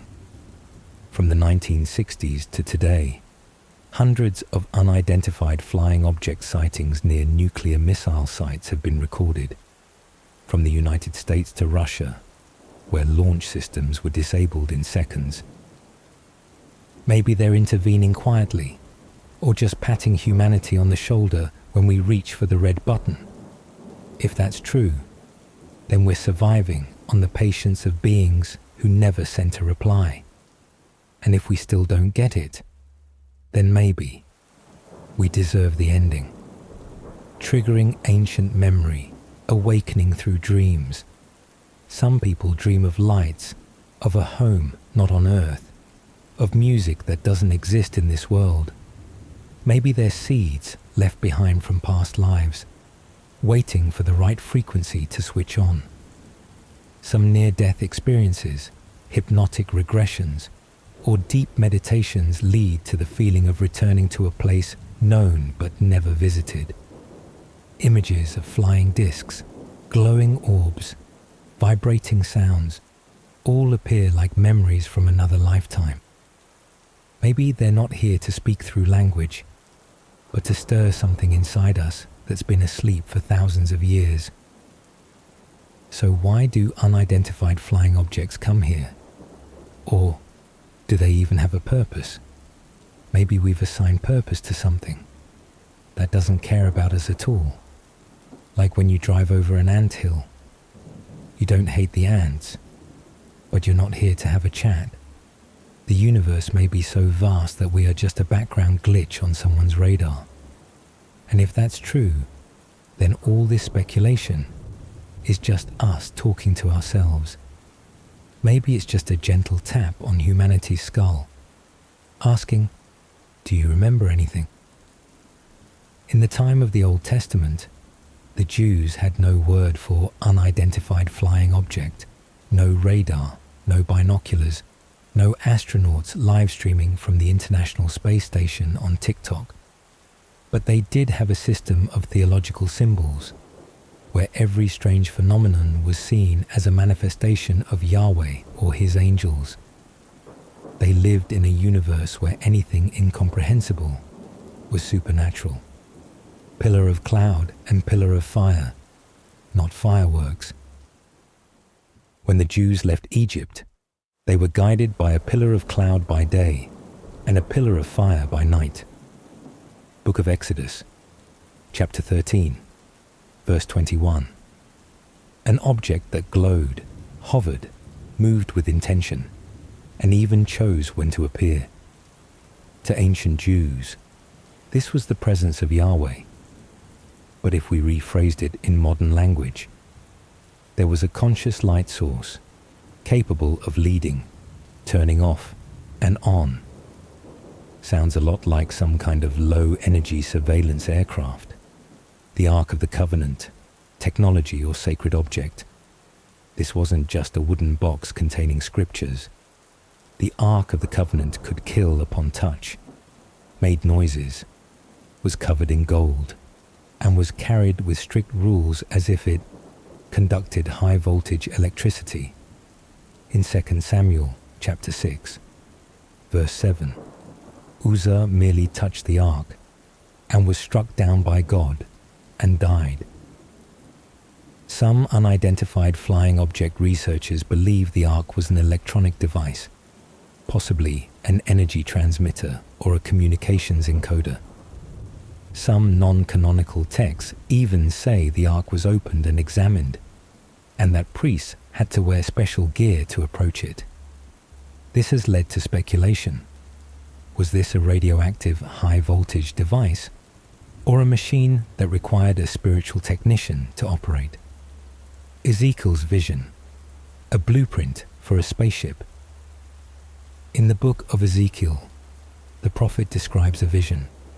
4 beings with faces of a man, lion, ox, and eagle. A wheel within a wheel, moving in every direction. Brilliant light, lightning, thunder like the sea. Some of these descriptions have been used to design spacecraft models in modern studies, like those by aerospace engineer Joseph F. Blumrich. To the ancient Jews, this was Merkava, the chariot of God. To later unidentified flying object scholars, it's an unmanned spacecraft featuring mythologically inspired artificial intelligence. The Sinai Covenant, a contract between humans and something else. It had all the structures of a contract. Proposer, Yahweh. Acceptor, the people of Israel. Specific terms, the 10 Commandments. Symbolic signatures, fire, thunder, smoke, stone tablets. All of it happening amid loud sounds, trembling, and light phenomena, not unlike an interstellar protocol handshake. Some unidentified flying object researchers consider this a literal covenant, where humans were upgraded to serve a higher system, or marked as having access rights. This might explain why Yahweh was often angry when humans violated the terms, like an artificial intelligence guarding its data from unauthorized access. Voices from the cloud, communication via frequency. When Moses climbed Mount Sinai, a voice came from the cloud. Fire burned atop. Smoke rose like a smelting furnace. Book of Exodus, chapter 19, verse 18. A scene that feels like a spacecraft descending, with encrypted transmissions. The voice from the cloud wasn't just audible, it had absolute authority. Maybe it was a sound amplification device, or a directional radio wave transmitting commands to the chosen individual. Angels often appeared at critical moments, rescuing, warning, changing fate. Perhaps they were a non-permanent tactical team, only dispatched when history required, a soft reset. angels, supernatural beings, or tech entities. In Judaism, angels didn't have fluffy white wings like in medieval art. They were described as having eyes all over their bodies, multiple spinning wings, or glowing human-like forms, often needing to say, "Do not be afraid" upon arrival. With descriptions like that, they resemble biological light robots or conscious energy entities. Some scholars go even further. Angels may not have fixed shapes, but adapt to the observer's mind, like a cosmic augmented reality interface. This explains why angelic depictions evolved through the ages, from dazzling light to white wings to large-eyed grey aliens. Ancient Jews had no concept of aliens, but they had messengers from heaven. No spaceships, but there was Merkava, the chariot of light. They saw, they recorded, but interpreted using the language of faith and symbol. Perhaps the tribes of Levi and Aaron, the only ones allowed near the ark and to communicate with Yahweh, were people with frequency-sensitive genes, a kind of biological Bluetooth that only activates in high spiritual environments. The big question is, if the ancient Jews did have contact and mistook it for angels, are we today understanding it correctly? Or are we just misunderstanding in a more modern way? There was a time, from Sinai to Mount Olympus, when sky beings showed up like concerned neighbors. But today, nothing but blurry cameras, a few YouTube videos, and a pile of memes about the guy who got abducted by a glowing ship in Texas in 1978. The question is, why the silence? If they once came, why vanish now? They've evolved beyond our form of communication. Imagine a Stone Age person seeing an email. They'd think you were casting spells. If we can't tell the difference between technology and magic, then maybe unidentified flying objects have evolved to the point of interacting only via consciousness. No more ships, no more visible forms. They didn't disappear. We just no longer have the tools to perceive them. Like Wi-Fi, it's everywhere, but you don't know it's there without a receiver. Maybe they've upgraded the universal software and don't need to put on light shows anymore.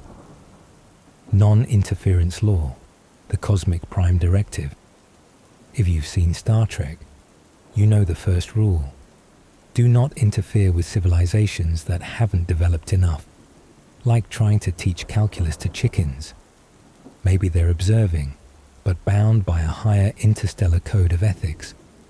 Do not alter the natural path of developing intelligence, because every intervention leaves unpredictable consequences.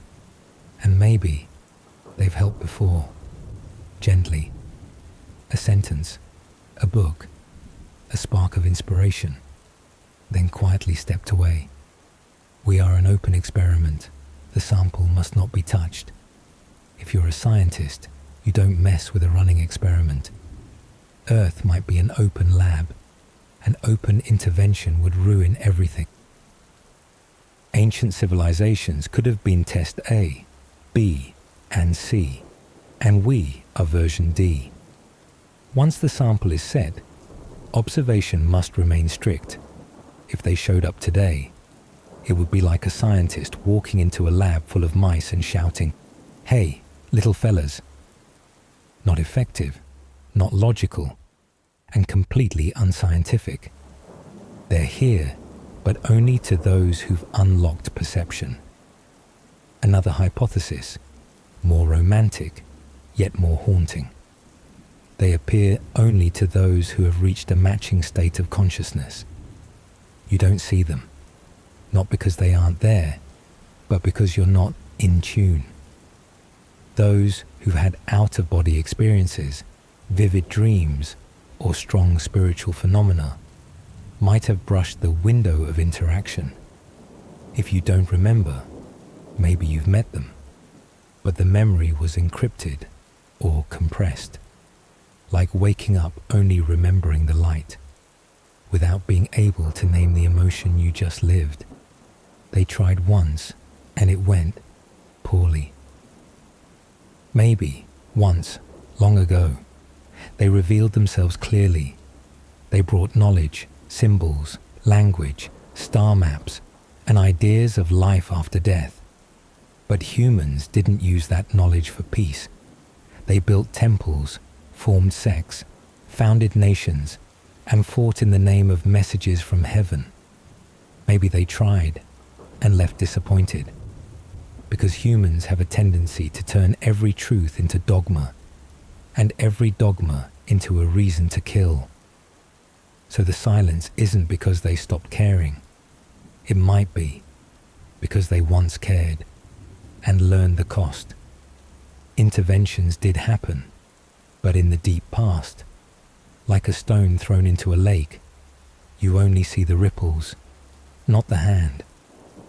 Maybe the great turning points in history, fire, the wheel, writing, pyramids, were all consequences of a very gentle nudge long ago. But because it was so long ago, we believe it was all ours. And since we don't remember, we call it natural. But nature might not be so natural after all. We're in a consciousness awakening test. Like when you want to see if a child can walk alone, you don't hold their hand forever. Maybe they're silent not out of coldness, but because this is the part of the exam where the students must solve it alone. If they want to measure whether humanity can reach a new state of awareness, then all signs must come from us. Their absence is a teaching method, and if no one passes, maybe we weren't ready. Some have made contact, but can't describe it. There are thousands of accounts, from abductees to near-death experiences to deep meditators, all describing light, vibration, strange memories, but with no words. Maybe some have made contact, but the experience transcended language, like trying to explain a dream in human words. Every sentence feels a little wrong, and they, the silent ones, might be carrying messages, but no one is listening in a non-verbal way. Their public absence might be a choice, not because they can't, but because they shouldn't. If you were them, looking down at humanity with its wars, social media, and TikTok dance battles, would you show up? Maybe they're keeping distance, out of mercy. Or, more simply, they're just waiting for the right moment to say, "We never left, we just wanted to see if you could rise on your own."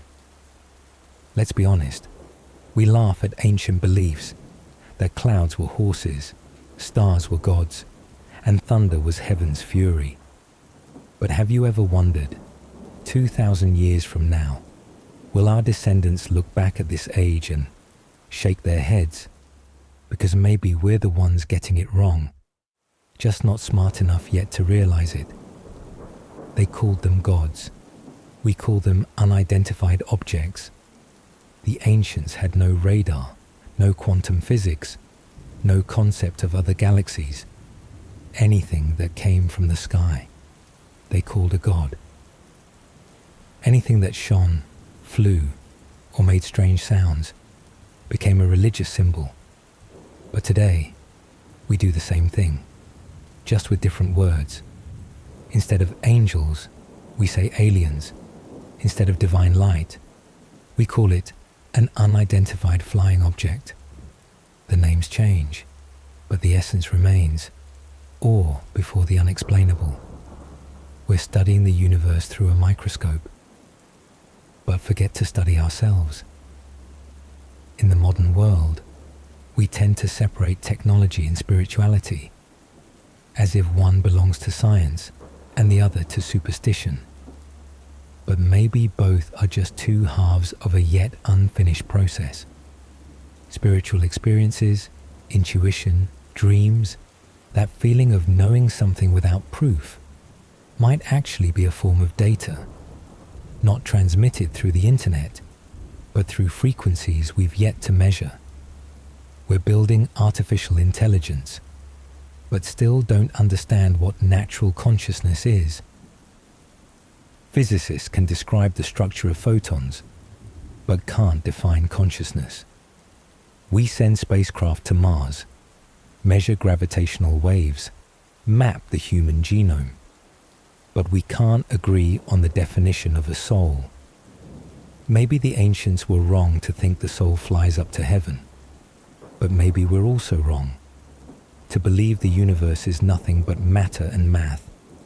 Maybe everything, light, memory, belief, is a kind of wave, vibration, energy tier we haven't evolved enough to reach, misunderstanding time and dimensions. We're proud to know the Earth orbits the Sun, to measure the age of the universe, to send probes to Mars. But the truth is, we're still drawing a map of the maze from inside the maze. The ancients saw time as a circle.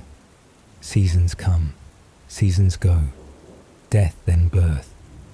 We see time as an arrow, past, present, future. But modern theories, from Einstein to string theory, are starting to show that time can fold, is non-linear, and might even be interactive. Which means what we call aliens might be humans from the future, or worse, us, traveling back to observe ourselves. The universe as artificial intelligence, and we are its training data. One rising hypothesis: the universe isn't a machine, it's a deep learning system.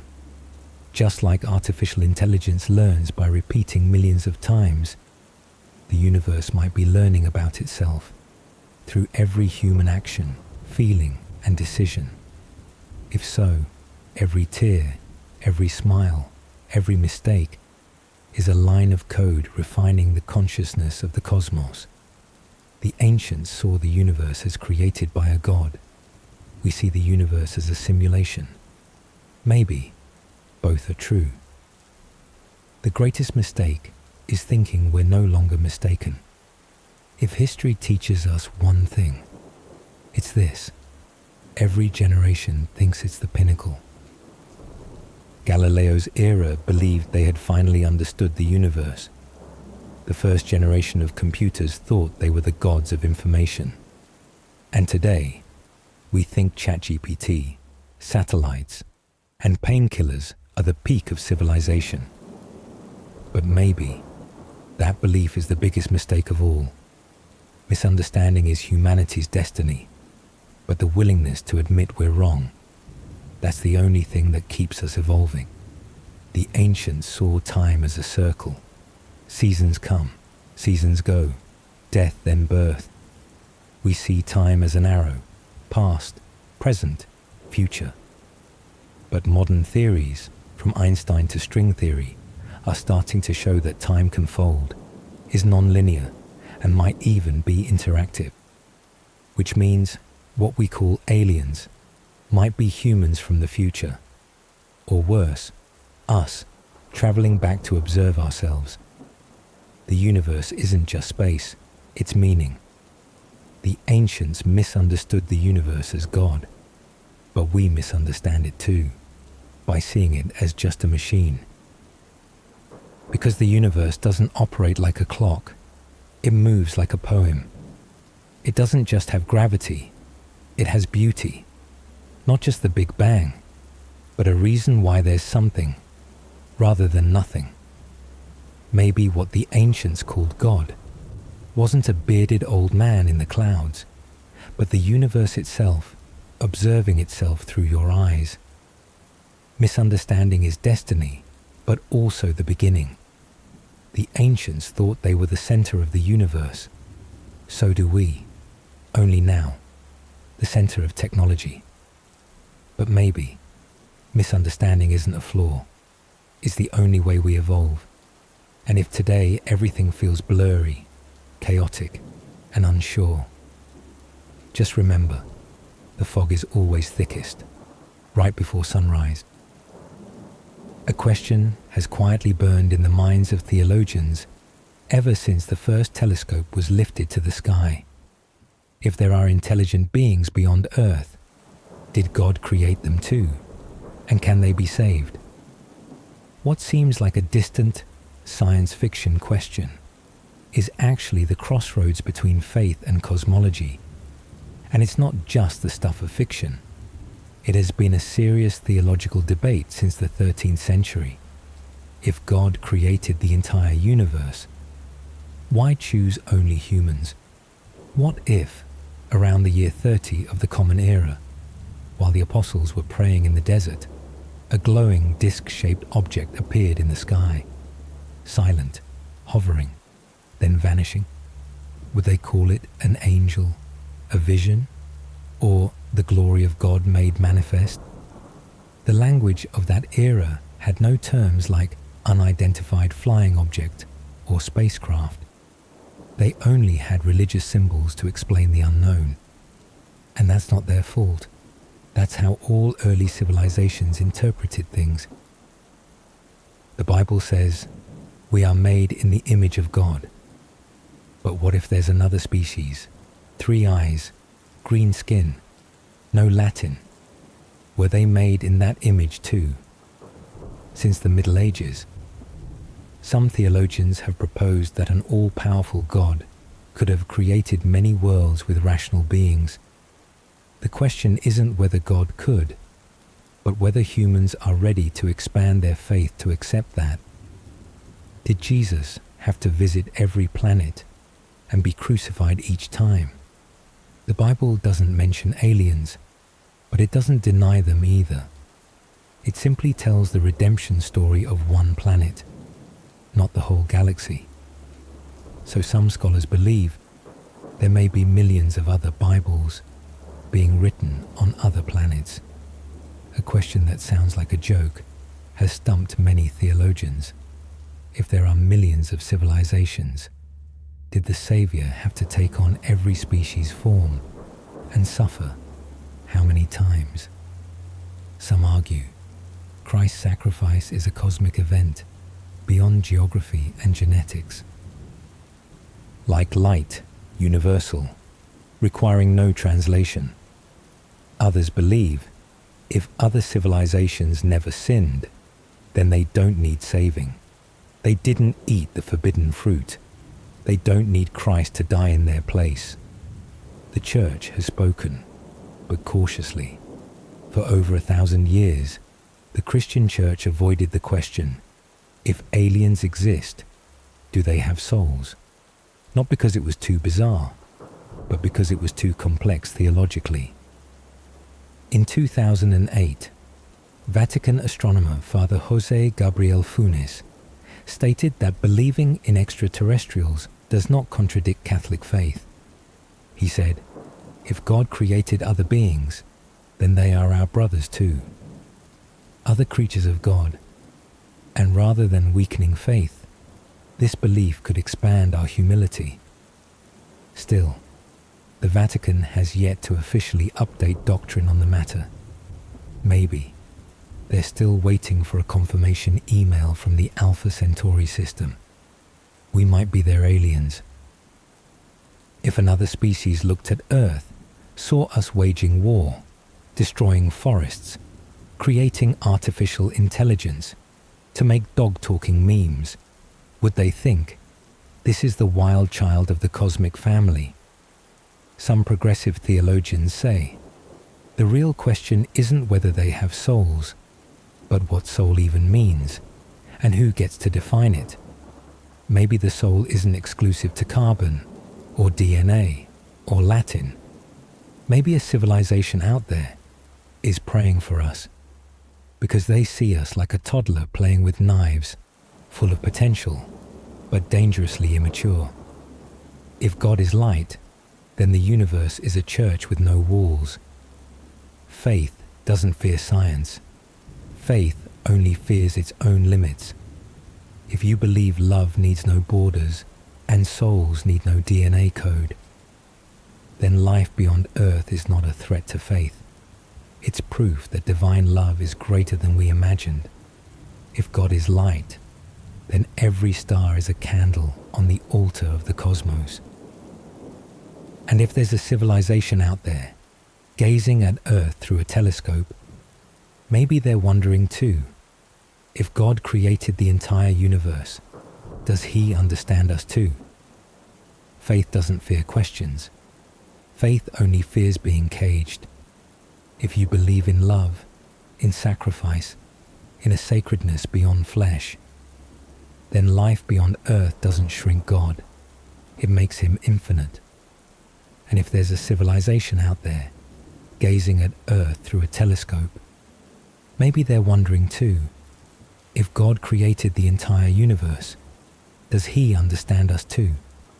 If the universe holds millions of civilizations, then surely we're not the only ones singing hymns. If there are beings made of plasma light who communicate through frequencies and have no language like ours, what would their faith look like? This chapter doesn't claim answers, but invites you to imagine a religion not of earth, a ritual without words, made of light, waves, movement, and mutual understanding through intuition. The universe is not godless, just hasn't yet grown ears to hear the prayers. Humans often assume they are the center of all belief, that if someone doesn't pray like us, then they must not believe.